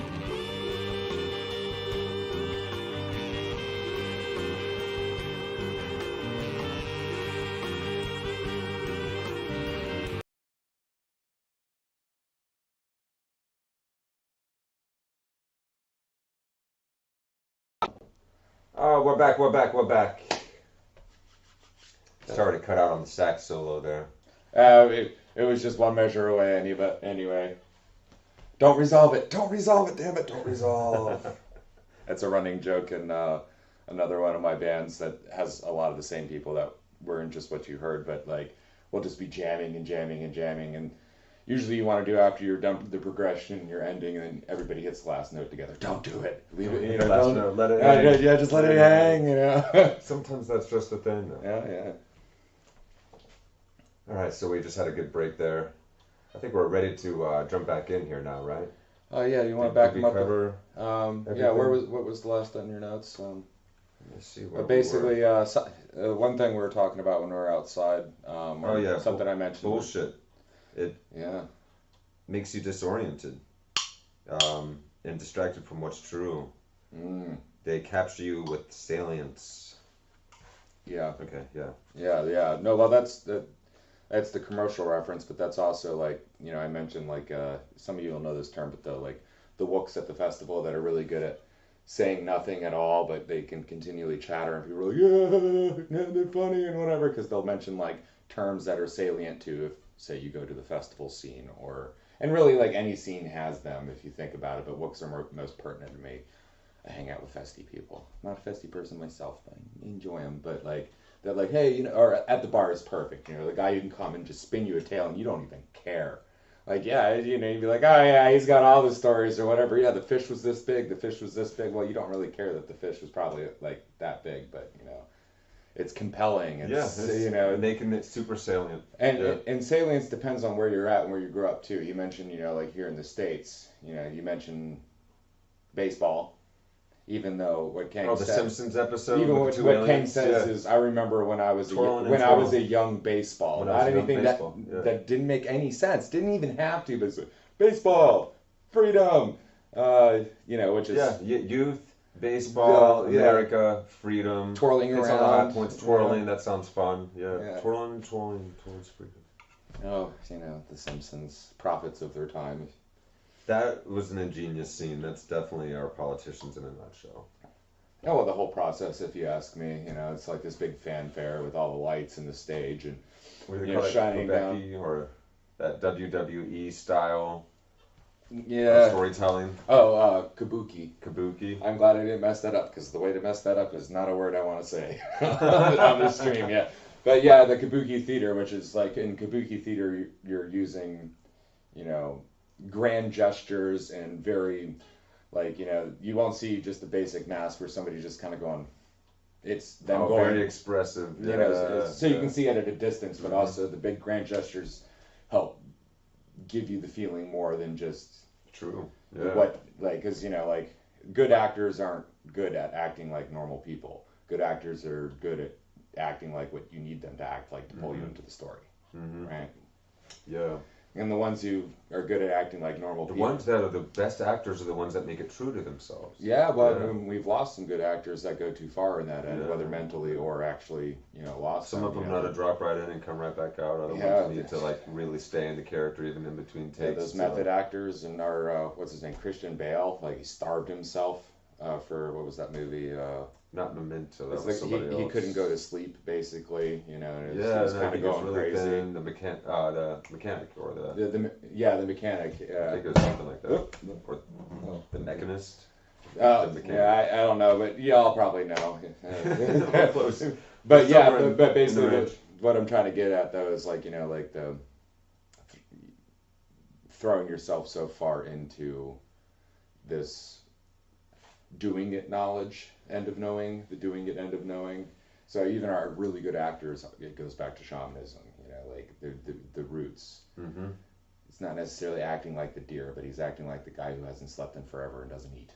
Mm-hmm. So in order to do that, what do? Okay, well I don't sleep and I'll force myself not to sleep. Yeah, well, procedural knowing, right? Well, instead of saying, well, you gotta you gotta live it. It's like, well, how do I do that? Well, in this case, it's you starve yourself. You don't sleep for a while. You go into the madness as far as you can go without breaking. Yeah, right.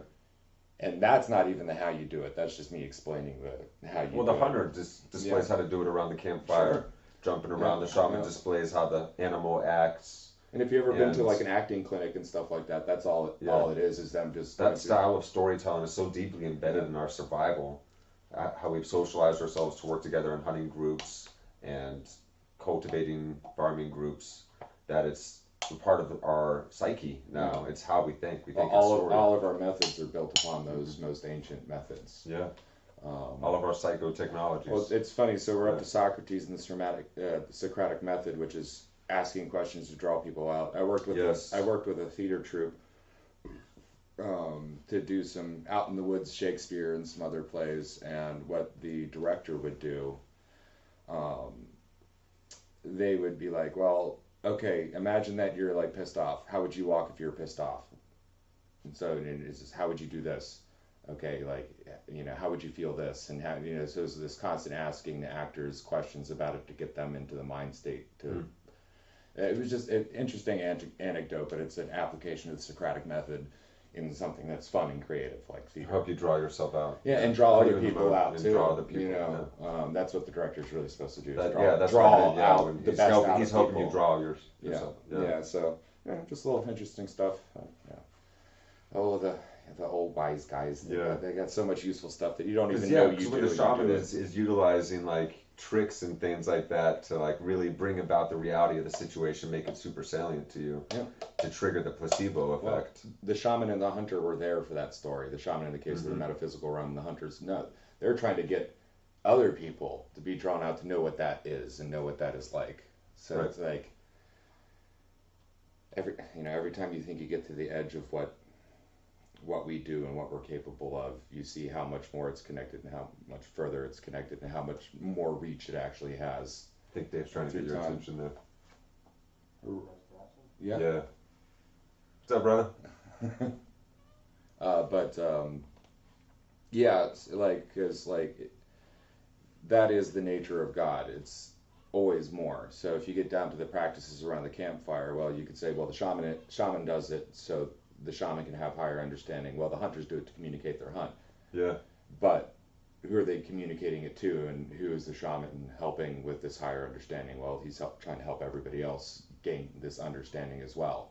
And then their stories that they tell to their children, that their children tell to their children. So the net is much wider that's being cast here with these, I won't say simple mechanisms we've developed, but these simple enough for our brain through Yeah. traditions and biology can hold They're on to simple it to learn, but without us you realizing can it. use in extremely complex Yeah. ways. Yeah. Yeah, because our brain is so good at exacting one use into another over and over and over again, like the tongue to be able to taste and check for poison and things Well, like now that. we're exacting Now we're using it to sneak. older technologies, what do you call them? The psychotechnologies. We're psychological. exacting old psychotechnologies into new things as well, and we're seeing this through the old greats like Socrates was taking from the natural philosophers and everybody who's led up to them, and going the next step further. Introducing something new Yeah. from the conglomeration of insights from all these different people. And while the word and then philosophy he brought some more is sophistry plus Sophia, to remove wisdom, to remove the decrepit natures of sophistry. You just add the love, connective love force of a the community pursuit of this- oriented, community oriented. Which that's the way you take the power back. Not to quote a great band, but that's really how you take the power back. It's not a power of force of arms. It's a power of force of will and reason and how to think. Yes. And that's why Socrates was a very dangerous man. And a lot more thinkers after him. And we will go on. Let's jump back into continue. I dreamt of being a baseball. But now we must move forward, not backwards, upwards, twirling towards freedom. And everybody cheers. Now it's meaningless. It doesn't mean anything. But he invokes youth, baseball, moving forward, moving upward, twirling, and freedom. And so if you're an American, you get this rush. You get this rush. That rush is, these are all salient things. They're highly relevant to you. You associate and identify with them. And so you're swept up, you're caught up in it. Now, why does bullshit matter? Well, as I said at the beginning, part of the way people articulate the meaning crisis is there's so much bullshit and it seems to be increasing. We are separating relevance and salience from truth. But there's a deeper reason, and I think this is part of why it matters to Socrates. Look, you can't, although we use this metaphor for self-deception, it's actually not a good metaphor. You can't lie to yourself. It makes no sense. Cognitive psychologists have been pointing, and philosophers have been pointing this out. You can't know, not P, and then say to yourself, but P, but P.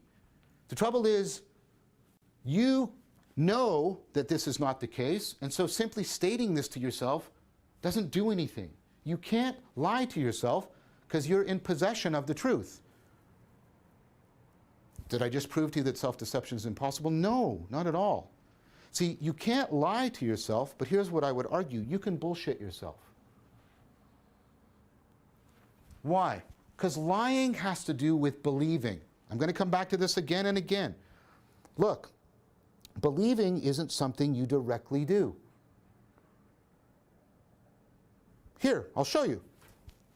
Pick a belief you would like to have. I would like to have the belief that everybody loves me. I don't believe that, but I would like to truly have that belief. So what should I do? I should just believe. Believe. You see televangelists doing this, telling people, believe. But you can't. You can hope that everybody loves you. You can wish that everybody loves you. But if I say, believe it, you can't do it. That's not how belief works. It's not a voluntary action.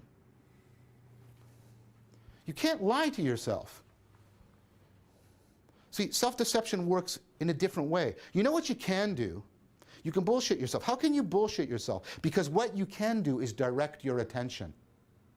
If I say, pay attention to this finger, you can. And you can also choose to pay attention to something. Now attention, and we'll talk about this later, and it's how central it is, there's two sides to attention.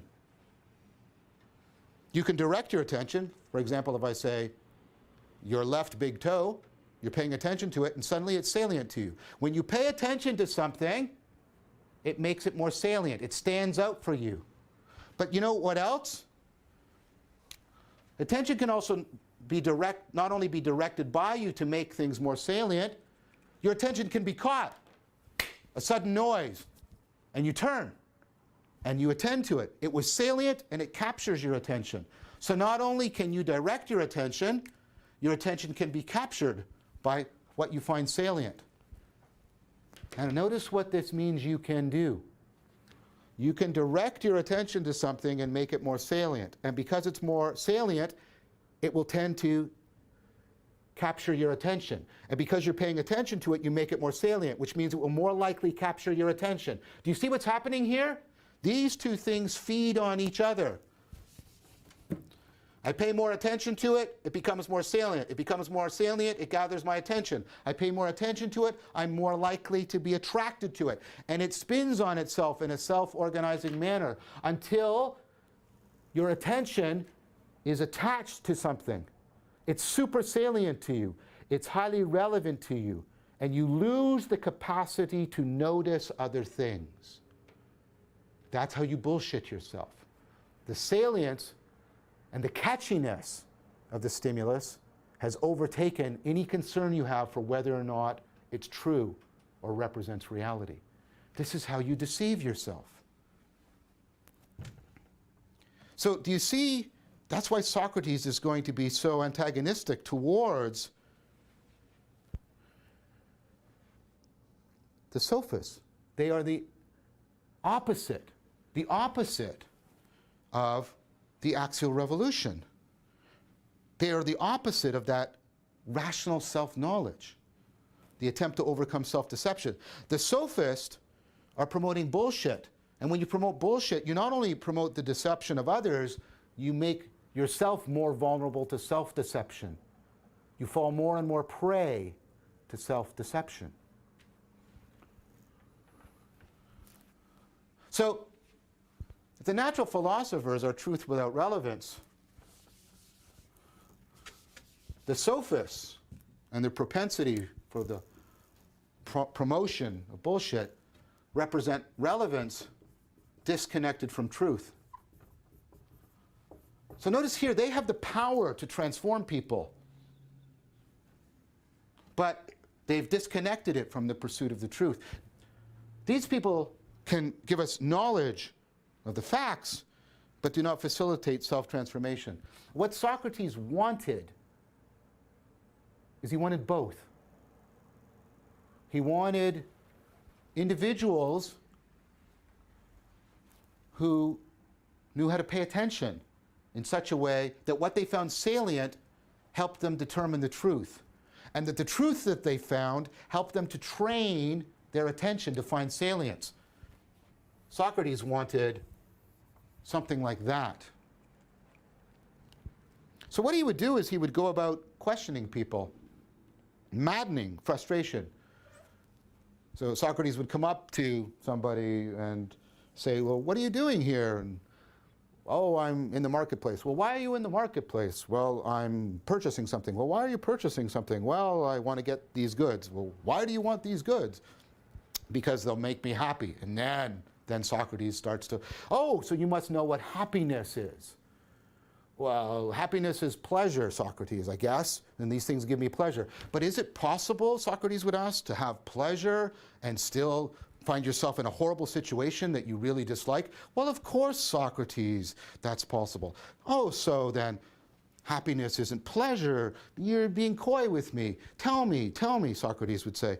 What is happiness? Oh, it's getting what's most important to you.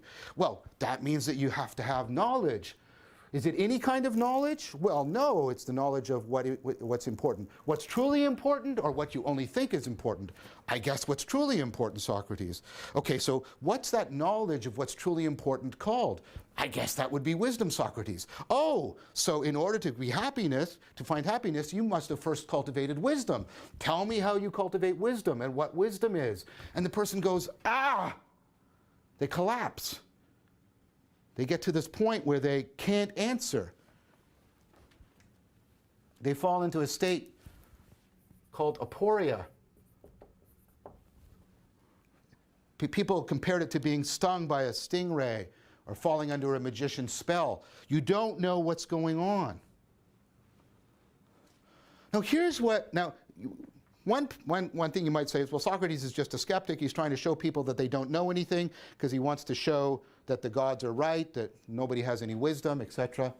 That's too simple. I think something more sophisticated is going on with Socrates, right?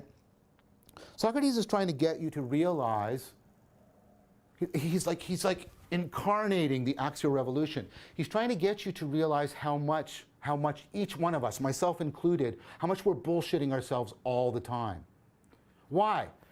Because we pursue things. We find things salient to us. There, happiness, fame, it's salient to us, and we're pursuing it. We're putting our efforts into it way before we understand it, way before we grasp the truths of it. We are always making ourselves susceptible to bullshit because we are being driven by powerful motivations that are salient to us, that are greatly in excess of our understanding of their truth or reality. We are always, all of us, bullshitting ourselves. And what that does is that provokes a reaction in people. It goes one of two ways. People either go, and they don't want to be showing that about themselves, and they become angry at Socrates. Or some people have an insight. They realize, oh, I need to transform myself. I need to find a way to keep relevance and truth tracking each other, enabling each other. And when Socrates realized that he was having this effect on people, he had his answer to his dilemma. He knew how it was that the gods were not lying and he was the wisest of human beings. His answer was the following. He knew what he did not know. And we all say, I know what I don't know. I'm ignorant of a lot of things. No. He knew in a way that allows you to directly, painfully confront your capacity for bullshitting yourself. To really realize what you do not know is to realize, I'm pursuing her, and I don't know what's going on. I'm pursuing that, and I don't know what's going on. That's what he's talking about. Now, many people think that Socrates just concluded that that's it. He didn't know anything. No, that's not what Socrates is talking about. Socrates does claim to know things. You can imagine how Socrates pisses people off. So he's put on trial. In ancient Athens, there isn't a state that arrests you. One citizen accuses another, you're brought on trial, you're put in front of 500 men. It's always men, remember? Very, very, very chauvinistic society. And then the accuser presents their case, the defendant presents their case, and then the jury votes on it. So Socrates was accused by people that he pissed off of atheism, which doesn't mean not believing in gods, it just means teaching strange gods. Because as I mentioned, he was concerned to make the gods moral exemplars. Now when Socrates is on trial, it becomes clear that they will let him go if he sort of agrees to stop doing this philosophy stuff that he's doing, stops pissing people off. And then he utters something that's very famous. And this is a statement of him deeply knowing something. He says, the unexamined life is not worth living. A life in which there is no effort made to put these two together is a life that is not worth living, because it is a life, to use our terms, that is awash in bullshit, that is beset by self-deception and self-destructive behavior.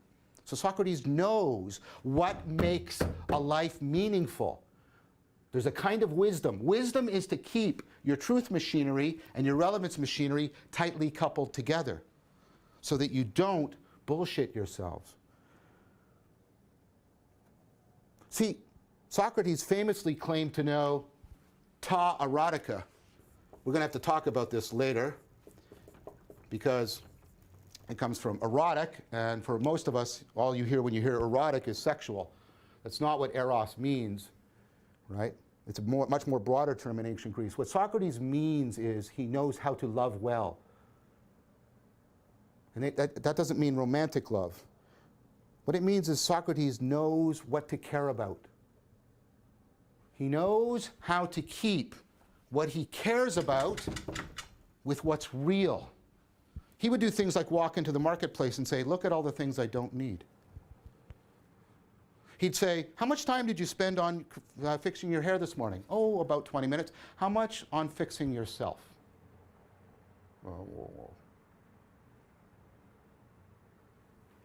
Socrates knew what to find significant, what to find important. He knew how to properly care. He also compared himself to a midwife. He knew how to take that caring and that sense of what makes life meaningful, the cultivation of wisdom, and help people draw out, give birth to their better self. That's why he compared himself to a midwife. This is what he knew. Socrates knew how reason and love go together. You might find it sort of entertaining to know that Frankfurt, who I mentioned a few minutes ago, wrote a book called Reasons for Love, where he also puts together reason and love, things that we have been taught to keep as antithetical to each other. For Socrates, separating them, which our culture regularly and reliably does, is one of our greatest follies. They need to be interdependent and intertwined with each other. We need to rationally know what we should most care about. So Socrates is put on trial. He's found guilty. He just narrowly loses. So then, after losing, and it looks like part of the reasons were political, and part of them he's pissed off the powerful and all kinds of things. And he associated with people that turned out to be corrupt. But he loses by a very narrow margin. And then what happens is each side proposes a penalty. The accusers propose death, that Socrates should be killed. And then this tells you something about Socrates. Socrates says the following: practicing philosophy has cost me. I have to constantly work at it. It's very demanding. I'm not wealthy. I'm dependent on other people. People attack me. It's been very risky. The worst penalty could be for me to continue doing philosophy. And in order to make that even worse, the government should give me free housing and free food for the rest of my life. So as you can imagine, this pisses everybody off. And Socrates is found in a much greater vote, he's condemned to death. Now notice Socrates is so convinced that he has the right kind of know thyself, not autobiographical, but this that I've been talking about. He knows how he works and how to train it, to transform it, so that he cares well and reduces his capacity for self-deception, that he's willing to die for it. He finds that meaning so important that he's willing to die for it. Now, he's a very interesting figure for that reason, but there's also other important things we should know about Socrates. The shamanic is still in Socrates, because he could do the following. He could stand in one place for 24 or even 48 hours meditating on his own thoughts.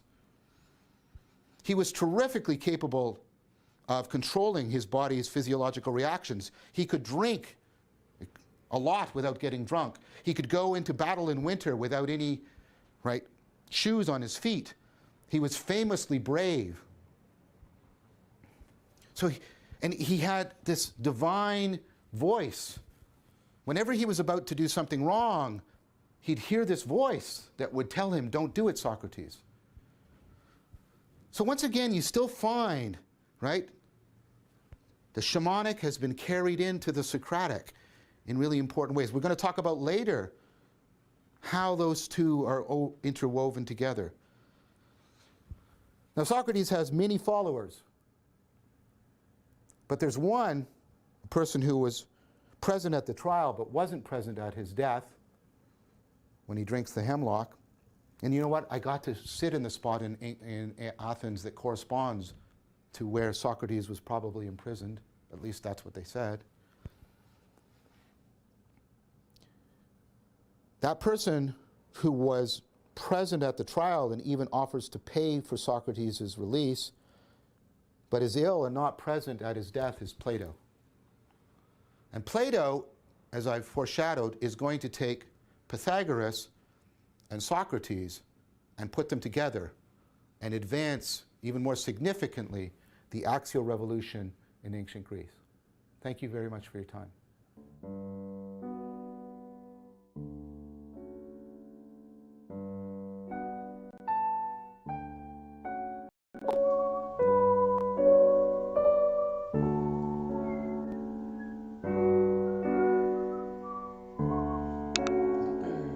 Birds tweeting. Okay. That was awesome. Socrates went hard, man. Yeah, well, Man was not messing around. I know we wanted to go back to that picture, so I'm going to find that. I think it's around 55 minutes. Around here somewhere. yeah, it's just interesting. So I will call it Socrates' last, Not only how the thing if is, you will. I'm not sure what it's called. I'm not that much of a art nerd, but there's some. And if we can't find it, it's fine. If in their own time they want to look up the photo, it's the thumbnail for this video, so, or for his video. Is it now? Okay. Yeah, yeah. Well, we want a bigger version than that, if we can find it. I don't know. Oh no, probably won't see it because it won't be one of the highlighted things. But anyway, I guess the importance in it is he's sitting there, he's holding court, if you will, with his group of followers. I'm going to keep looking and make Vervaeke make faces. Yeah. And then there's the what I would assume is, whatever the equivalent of the magistrate is, discussing whatever is, like, through the hallway, rendering the verdict. And he's having his last lesson, and everybody's shattered, and you notice he's not shattered. And then there's a few people that you can see, like, a worried understanding, but still an understanding nonetheless. But there's people broken, and Yeah, and I assume pulsing, that's just a summation of what dealing with him would be like if you're learning from him. He's just blowing your mind over and over again. He's either pissing you off and shattering your world, or shattering your world in another way. You're like, or he's oh, waking you God. up in a positive one. You're like, I'm going to transform and hang out with this guy Yeah. more, because he's got a way of looking at things that I've never heard, and it's making me feel better the more I apply what he suggests or talks about or helps me see. Well, that profound realization feeling, you get when something hits you really personally, and it's just like the aha, but then the responsibility of, now that it's on you to do it. Yeah, it's inspiring. And I don't know how I can't find it.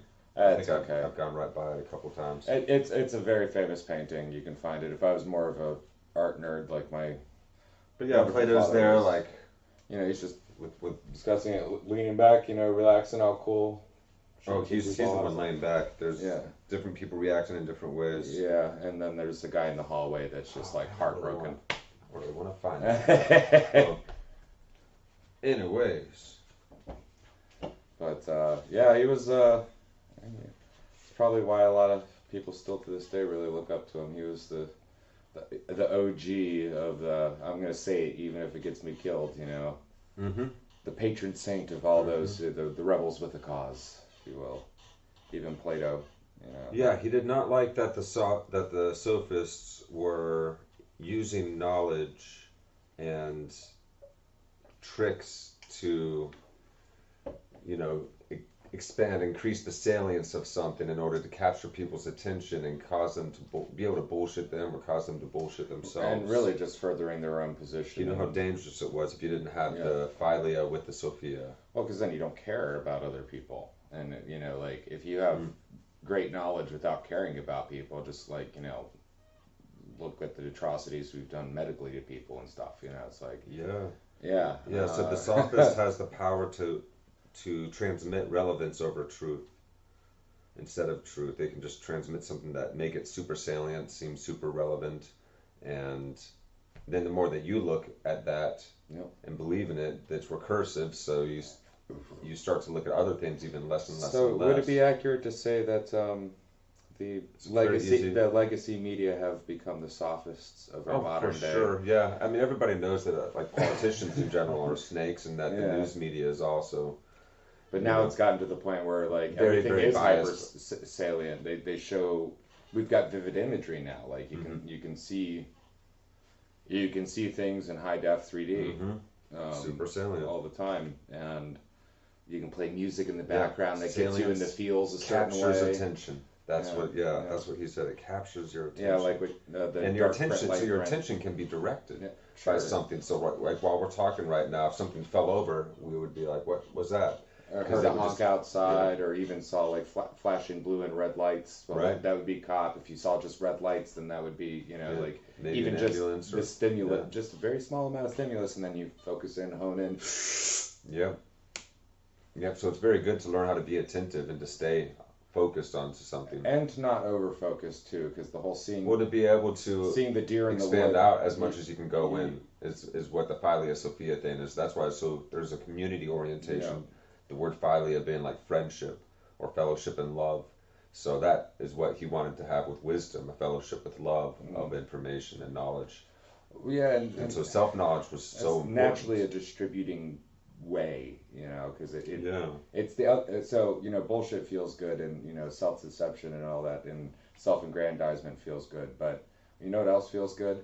The general love of like coming to conclusions with people, like as you're doing, and that feeling like, it's like, it's actually like, remember when you were a kid, and finding the solution together, and when you were a kid, you'd have like good play sessions where it's like you do stuff and it's fun, and I guess in the physical sense you were learning these things physically, accomplishing but things as together. adults now, when it's a little harder to run around and stuff, you use your mind and you play. That's another form of play, like, and I don't mean like, you know, serious. I'm not degrading philosophy. I'm Developmental actually uplifting. must continue play. throughout. Yeah. So it's like you play with an idea. Oh, there's a metaphor for you. It's like, you know, we play with this. Let me bounce this idea off you. Well, you know, you're kind of like playing catch. Oh.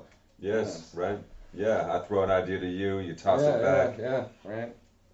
So we know that attention can be directed, and Socrates was looking for people in his questioning and his Socratic method. He was looking for people that can utilize salience to help realize truth, in aid of truth, and that's what he was trying to help popularize, because he saw that there's something bad happening, that this wasn't going to be good. So sophistry is incredibly powerful. Yeah, and if this is used without any kind of moral sense or wisdom, then it will take over the world and will basically be run by the assholes.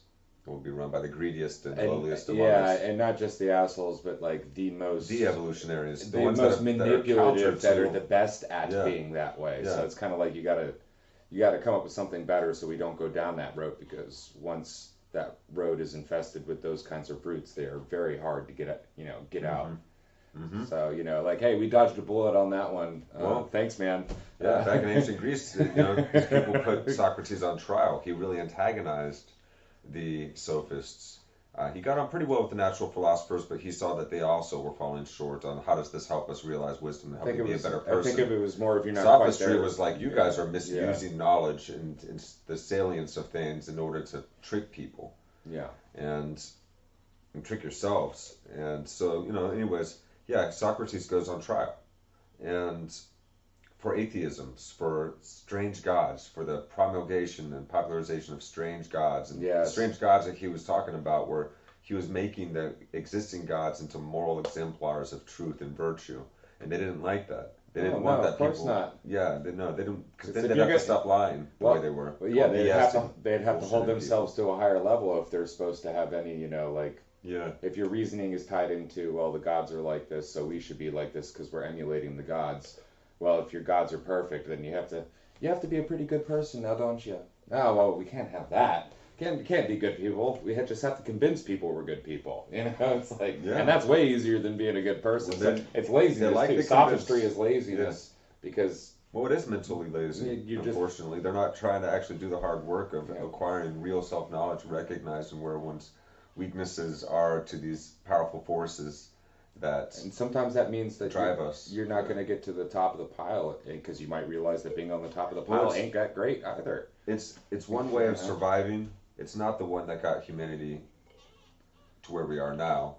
It was our love, our ability to coexist, co-create, to socialize together in very Sure. sophisticated ways Well, I that think- allows us to be able to build whole communities that get along well enough Yeah. to survive for a Well, I long think term. the sophist at this point in time is like, so you'd have The sophists the can natu- gain power the and natural corrupt that philosophy. system over and again. Well, so you'd have the natural philosophers, and then the next step would be philosophy, as in like Socrates. But then Right. there's this weird tangent offshoot that took techniques that we're developing and tried to make a radical change. You could compare that to.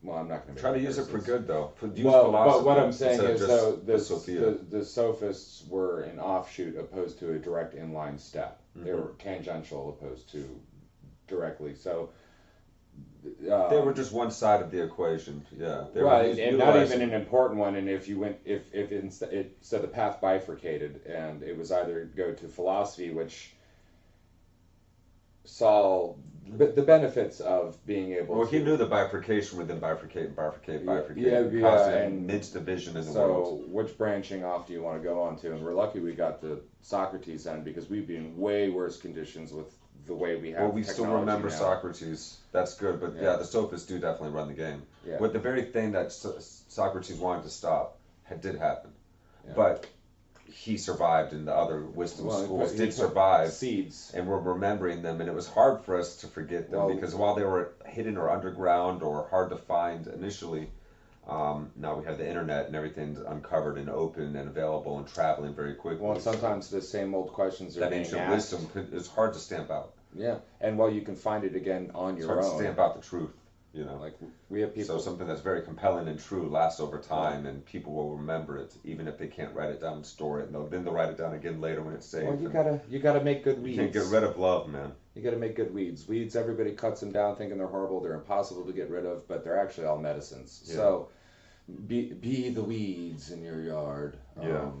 Those seeds. Yeah. Even if they try to take you out, you still continue to keep the. Like my yard looks great because it's mostly weeds. By the way, it's super lush and green. Got to keep your yard green Gotta by keep 'em healthy, incorporating the good, healthy medicinal weed. We could be growing gardens in all of our yards. Yeah. So yeah, Socrates would ask us, not how much. He would ask somebody, how much time did you spend on your hair today? Yeah. And they'd be like 20 minutes, and he'd like, how much time did you spend on yourself, on improving yourself? And so he had this way of helping others realize wisdom, and he called himself, what did he say, midwife. Yeah, delivering, So he knew how to pulling that properly wisdom care out of people. about what mattered, what was important. They did not like. So yeah, they tell him to stop doing what he's doing. Stop spreading your philosophy, and if you don't, then we're gonna kill you. And Yeah, well. that was basically what they decided ultimately. But when they told him to stop, first he says no. The unexamined life is not worth living. And so that's just like a quote that we hear nowadays that everybody knows actually. Everyone's heard that quote, the unexamined life is not worth living. If you haven't heard it, it's pretty commonly known. And you've probably heard surprisingly. you've It's probably survived heard that something like that. He said this Or, while he was on you know. trial. In the moment, and to the demand that, well, you stop and we'll let you go. No, the unexamined life is not worth living. I would be in this world of bullshit again. Yeah, You right. know, fooling myself, lying to myself. I wouldn't be free. I wouldn't be truly happy. It's what, you know, being able to look within and know thyself is what makes life meaningful. And so that was his meaning of life. To love well, to understand his inconsistencies, to know himself as fully as he could, so that he really understood how to be a good person in the world, and what to care about, and what to keep with, what was most real, what to support. And yeah, So yeah, these reasons of love, and yeah, we are the problem that we cause, that's causing the meaning crisis, as Vervaeke says, is that we are separating the philia and the sophia. Yeah. The rational, what we need is a rational knowing what to care about and how to care for it rationally, not just the rational, Well, it seems like, yeah, like literally it's like, you know, not just blind, naive care for everything, like equally either. You got to like say, well, some things are better and more conducive to long-term survival. well, you feel got to better be for people than descriptive others, because, too. like, Yeah. you know, like we've got lots of movements that are like care about this and care about this and care about this, and then they suddenly care about so many things that they're not actually caring They're about just saying that anything they care anymore about too. things. Yeah, yeah. And you know, the word So discrimination. we want to signal that we're virtuous people, but we don't know how to be virtuous. Yeah, and well, the one thing is to be virtuous nowadays. It's like, well, you can't have any type of discriminatory attitudes about anything because the word discrimination has a bad rap. But no, you do. Like, you know, you need to discriminate like what kind of food you need to eat because Sure. like you can't. Oh, it's the you're problem having is troubles with bigotry cheese and shit. and Yeah. and racial Well, identity, but identitarianism. Yeah, well, we know what the problem is. Identity I'm not getting politics in onto the general.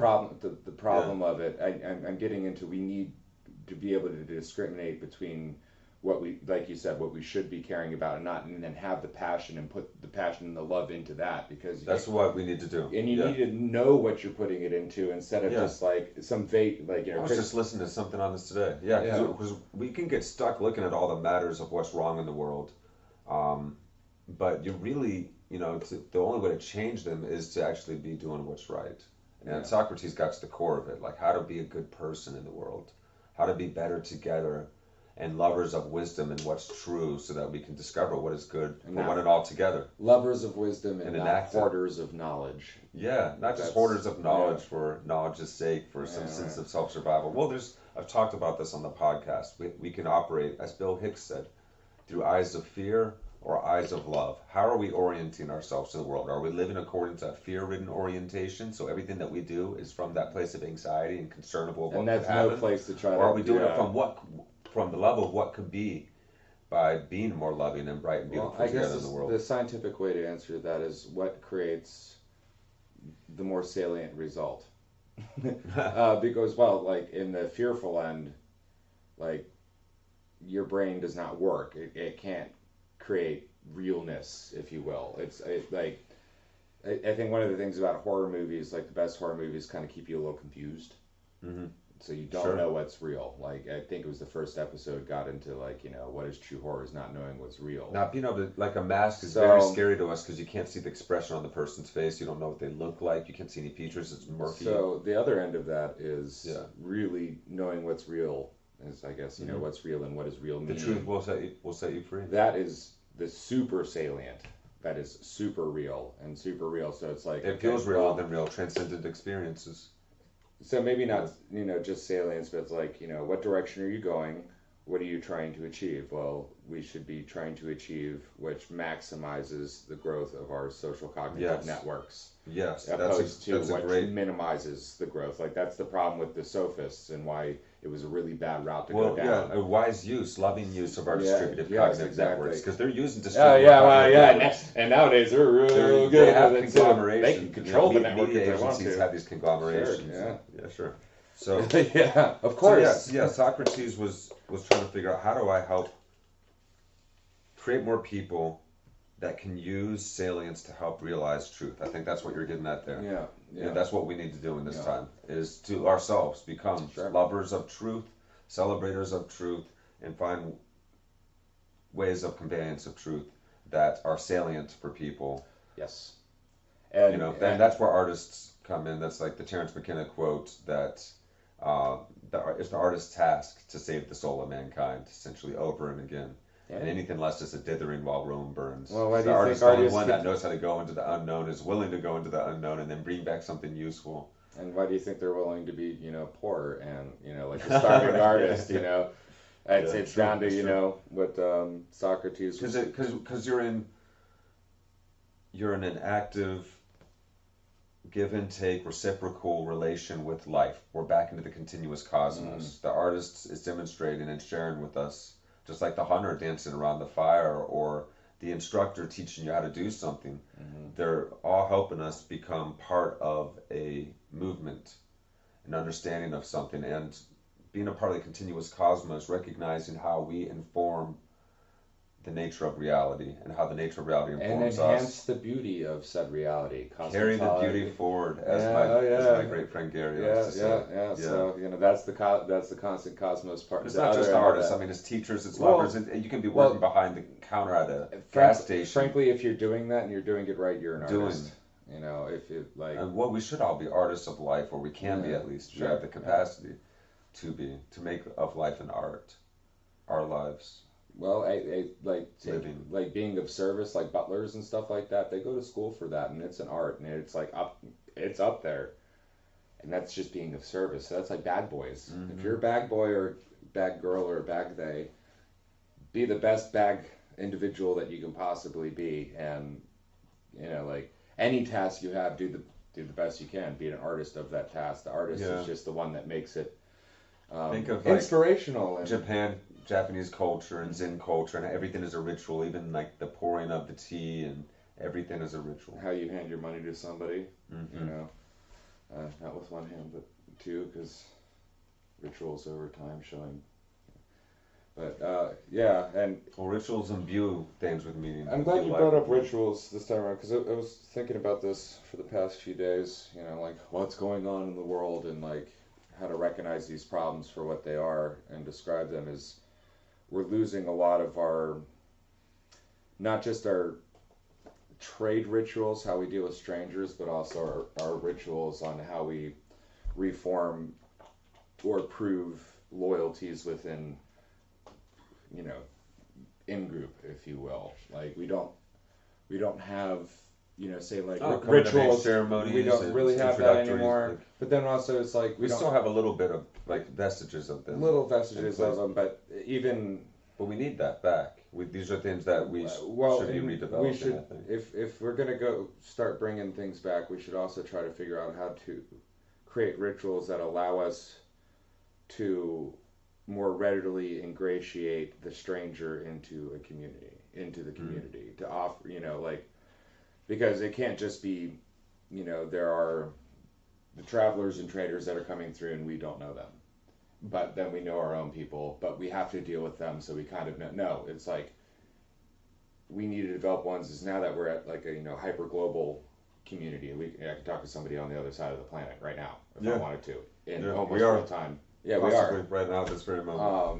So the concept of stranger is almost losing a little bit of salience, and it needs to still have salience because you need to stay safe. Like stranger danger and all that, but.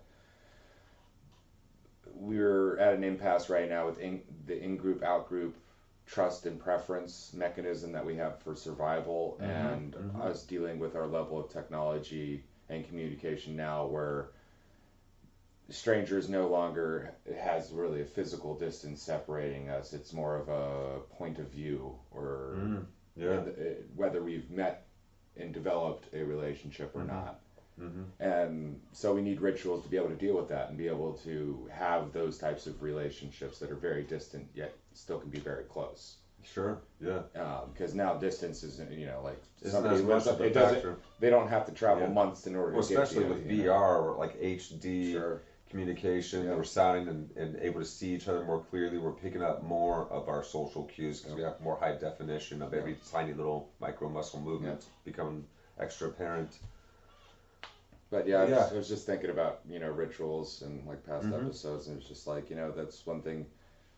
We've got the vestiges of old ones, but we need to now figure out good rituals to bridge between the initiative rituals between in groups whatever the in-group is. Like, I don't know if you have an anime preference yeah. or if you're a sports fan or whatever, but with how do you get other people into your in-group? Or at least enough getting so beyond you the can, idea of like in-group and out-group in our very psyche and our very thinking is one of the problems. Like, how do you get to that? First, initially, it is going to be one at a time. One. That's like One at a time, and then you do the things you're talking about in your own community. that's like back before and your own pre-8 family. level. You do Yeah, it that's within your hard, own man. family. Yeah. You start bridging those gaps, and taking different Well, orientations maybe and not ways of getting rid of interacting within in-group- your own community. Maybe not getting rid of in-group, but we out-group, do have to get to an realizing orientation of all life because we can't. is precious, but- all life is sacred. Well, here, that should be an I'm gonna- underlying I'm notion I'm going to stop that you. we have to. That I'm just suggesting this is ultimately where we're hoping to get to. As a I don't species. know, man. Like you can't get rid of it, and I don't think you should because it is something. Get that rid of keeps what? The in-group, out-group mechanism. I'm just saying the orientation that we are taking. I think we should learn to recognize what it is. Of course, you're not and going to then- lose it. It's and- built in well, genetically. You know how to identify and- something that's different than But you. that's why. Whether it has different hair, Well, different speech pattern, different clothing. Hold on one second. But that's why we shouldn't strive to, get rid of it. You should be able to recognize it for what it is. Yeah, I'm recognize not it saying you for get rid of it. I'm saying But- you do the opposite of it, which is what Vervaeke is suggesting. You do the opposite of the bad thing. You don't try and like resist the bad thing or get rid of it or push it away. You just do more of the good. So I'm saying there's an Well, alternative I guess orientation humanity can take and that we have the capacity to through recognize it for what it is, the and then unconditional- how to use it to The wisdom. further the gathering of people. Yes. Because in order to actually realize that a stranger is a further the stranger gathering of and people, and yeah. should be brought in, is to first have this say angry. Well, I'm saying, yeah. I mean, just every stranger is part of the sacred, fundamental nature of Yeah. reality. It's something that deserves love. All life deserves love and deserves enlightenment. So you just approach. So we make that a fundamental thing that we teach our children. We teach this in our wisdom schools. We make this more of an orientation, so we're not so ruled by the lizard brain activity that does the in-group, out-group But thing. not all of Of it- course, the differentiation but is there, not- and it's useful to But an extent. not all of us all at once are going to be doing that. No, of course not. I'm not saying that we should just do this. I'm not saying I'm you, saying this is I'm how not- we begin I'm to not change. saying you are either, but like we do also have to teach how to. It's like martial arts. You don't just learn martial arts to move and feel Oh good. yeah, You no. also I'm know not how- saying you don't teach it. You gotta know how to combat with it as well, Yeah. because like, what's the term?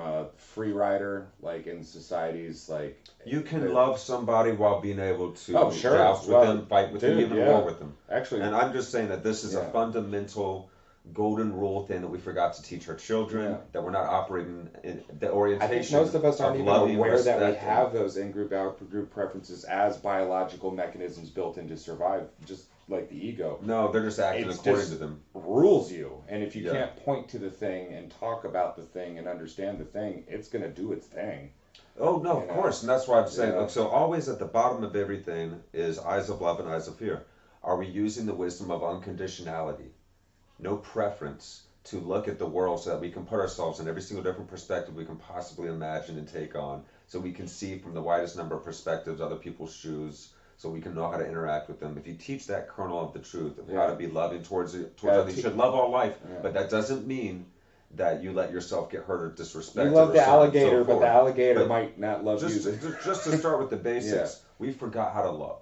We don't even know what Yeah. love is, and we certainly don't know what Christ was talking about when he spoke of unconditional love. Sure. And that's the thing that actually every kid does have the capacity for, and it easily takes on when you give them love.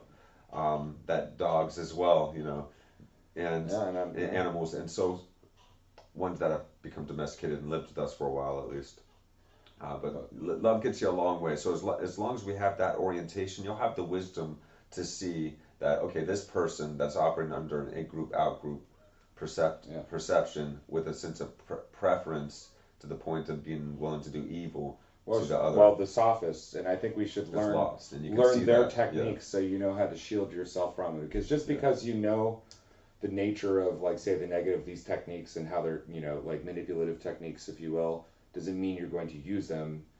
If you're wise enough, you know how to shield yourself and shield others from them. Yes. It's Yes. like you can't just not learn the dark arts of magic if you're going to go fussing around with magic. Chances are, if you go fussing around with that kind of stuff, you're going to end up, if you don't know what it is, messing with it. No, talking You and know. using rhetoric was something that was magical when it was invented. Just like the first symbol, the first sigil, the first magical Yeah, man. symbol was seen as a spell. And when we started linking those things together, we called it spelling. And you like got we to know spoke of. both end. You got to truly learn And so both rhetoric ends is of the coin. a yeah. very active magic And it's a very rhetoric's not good powerful or bad. way of It's- manipulating people and causing Yeah. them to think things and control them. Well, you can do it for beneficially and use rhetoric to tell the truth and only the truth. Mm-hmm. But you can also use it for it's a tool. It's a psychotechnology. It's Yeah. literally a tool. It's a And- tool that's been misused a great deal. 'Cause I We can don't use have a any screwdriver to- self-respect. We don't have any transcendent sense of love and Yeah. caring for one another and caring for ourselves, let alone anyone else. Like truly to know thyself so that you can be a better person and be good in the world I and think there's a spread more good is people really want what it- Socrates want it, found though. to be the meaning of life. And a lot of people, they don't have that, so they're hoarding mass amounts. They're incredibly greedy and power hungry. Once they've got more money than they know what to do with, now they're wrestling for more and more power. And these people will and do ongoing utilize divide and conquer methodologies to divide people, turn them against one another, keep them fragmented so that they can continue to reap the spoils and have more and more control and power. Well, And what that's if what the reason why they hoard and consume, and I'm using they. then they live through the eyes of fear, right? Well, I think they are trying to fill themselves with something that only, the togetherness, the philosophy can fill. That's right. They got a God-shaped hole. So they're trying to They got yeah. a love-shaped hole. Yeah, they got a love-shaped Because hole, God is and love. God is love. Yeah. Yeah. Well, yeah, and it's just like eating bad food. You just keep eating it and eating it and eating it. but it's Artificial not giving- filler that yeah. never quite fulfills that. Makes you kind of pity voidness. those who have. Yeah. Are And that's trying why to we just feel get so more and meaningless more and because more we're eating control. all this junk food and everything, going through COVID and being Well- cut off from one another and human interaction and familial interaction and friends. And If you ever struggle with how can you have just unconditional love for somebody like the top level, not going to name any names, but the top level billionaires and controllers of the world that we think Sure. From the bottom are so evil. How do you have compassion for them? Well, one way is they've got that hole that they cannot fill. That's That how you I can saw more it with easily Dick fill. Cheney and George Bush during the Iraq War. I was like, how Can you how love do we this get past person? this point How where can- we're so you know, divided and yeah. like we caused so much damage to the world. And I knew that war was wrong and I was very upset about it. And I remember thinking one night, like, how could I possibly, like, 'cause I remember reading in something, love all beings, It's like, yeah, but how do you do Buddhism that or when they're Christ. destroying? And It's I'm like, how do you love people like George Bush and Dick Cheney? or even this And then I psychotic realized, killer, they're They're, just- they live in fear. They're hoarding. They can't ever get Yeah. a sense of contentment that lasts. They don't understand a deep sense of peace, or they don't. They're definitely not lit up by the little things as much anymore. They continue having to need more and more and more Well, and don't stop power at or pity either, control, because a lot of people aggrandizement. Yeah, a lot of people will stop at pity and be like, "Well, then I pity these rich elites and but don't whatever." pity It's them. like, No. You want to understand love that them they're and be very lost disappointed. human beings that are Extremely utilizing another disappointed. method of survival. But I believe it's de-evolutionary. I think it's Sure, going yeah, backwards. well- it's counter to the direction that we've been going. Well, as a where we're at species. right now, and on this it's episode, quite the a- sophists, yeah, it's I think dangerous Socrates to the probably planet. saw this. Like this was way before the theory of evolution, but essentially Socrates saw as the danger. de-evolutionary, he's like, well, how do we make this evolutionary? How do we Yes. use this tool of rhetoric to evolve ourselves instead of de-evolve ourselves? Yeah, And now And we're evolve at ourselves like in a way hyper that- rhetoric with, we've got memes, we've got videos, we've got video games, all sorts of things that are just like rhetoric, to the 10th millionth power or whatever, just like maximized. Like, what do we call that now? It's the same thing as the sophist, but it's just more now. well, now It's we have another like giant tangential PR shoot. companies that, they're Yeah. the biggest ones. Like, not only do they design very convincing like shampoo or toothpaste commercials, but they design presidential campaigns. Oh, yeah. And they And then pack develop ads and all that. systems Yeah. of consent management and Yeah. Even- idea management. And even how you design what your website looks like and its usability to manipulate people to move. Sure, the store shelves in the Yeah, grocery sure, stores, like the candy eye level for the children and all We've of become that. very sophisticated with our bullshit.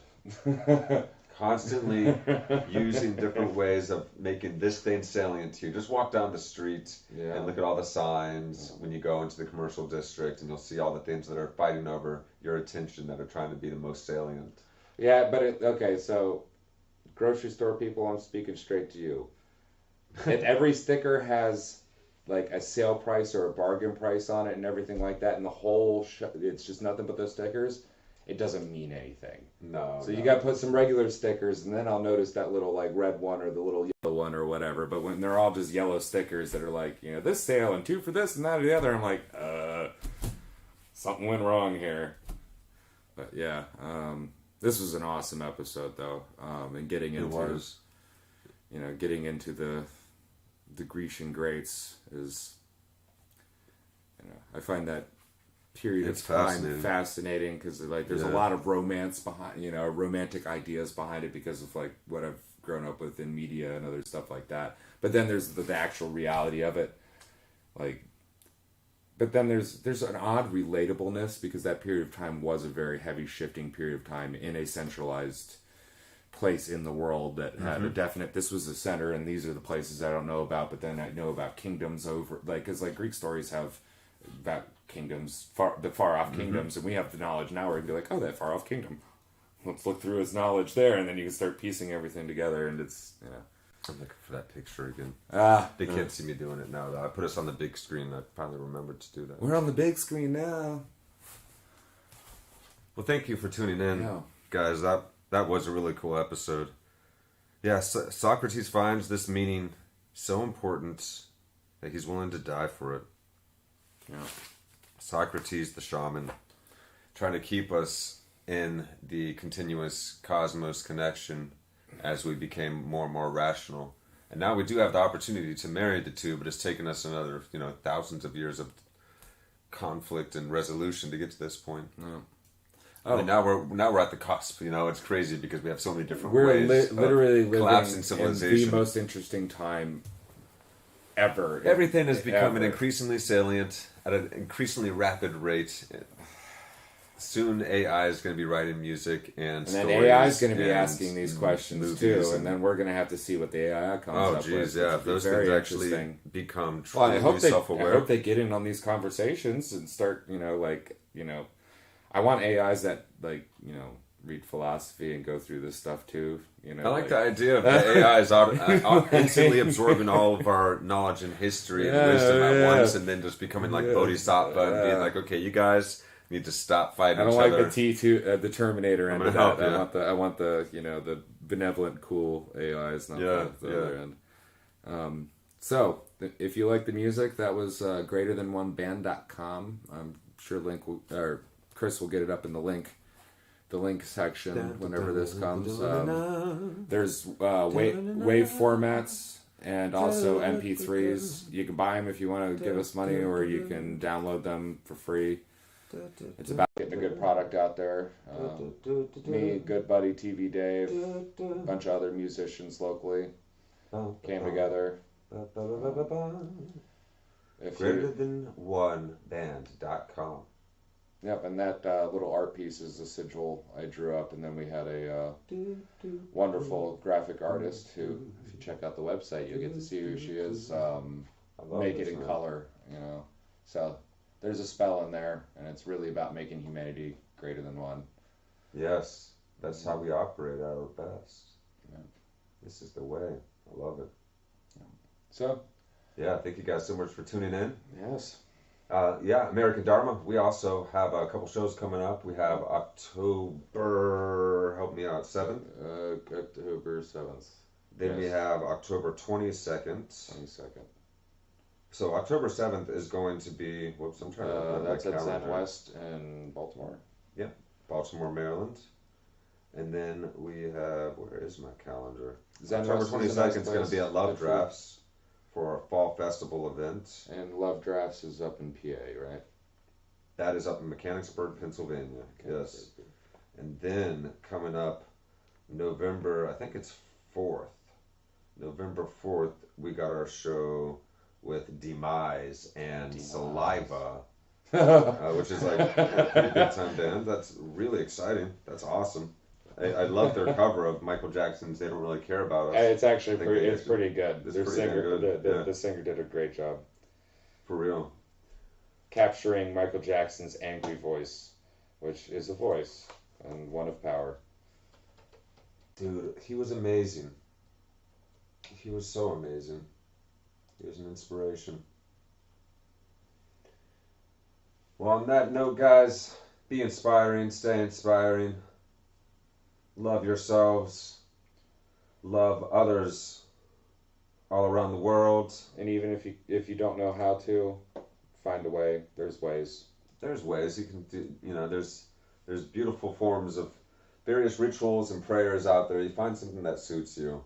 But us developing wisdom together is nothing but a good thing. We can use our collective sense-making capacities, our collective wisdom Talk with people about how to Capacities. love. to figure out how to solve the greatest problems that face us as a species. You know, just look. Hey, talking about it goes a long way. So find. Yeah, we gotta get sophisticated with To it. We quote gotta pick John up where the hippies Suntiger, left find off, the others. get past the naive love, and get into real, like Martin Luther King said, not that superficial bosh, but that love that all the great religions have seen as the supreme unifying principle of life.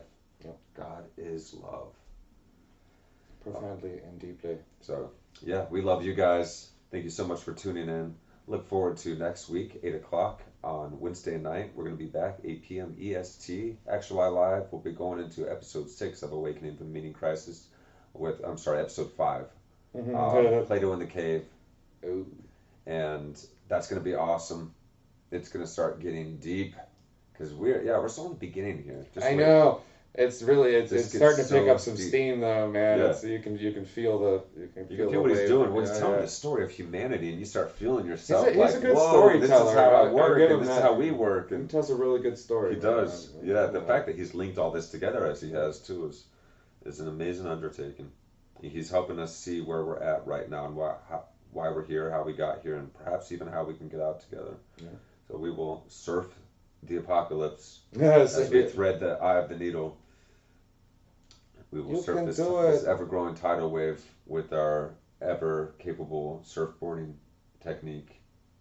and go find the others that are all of us.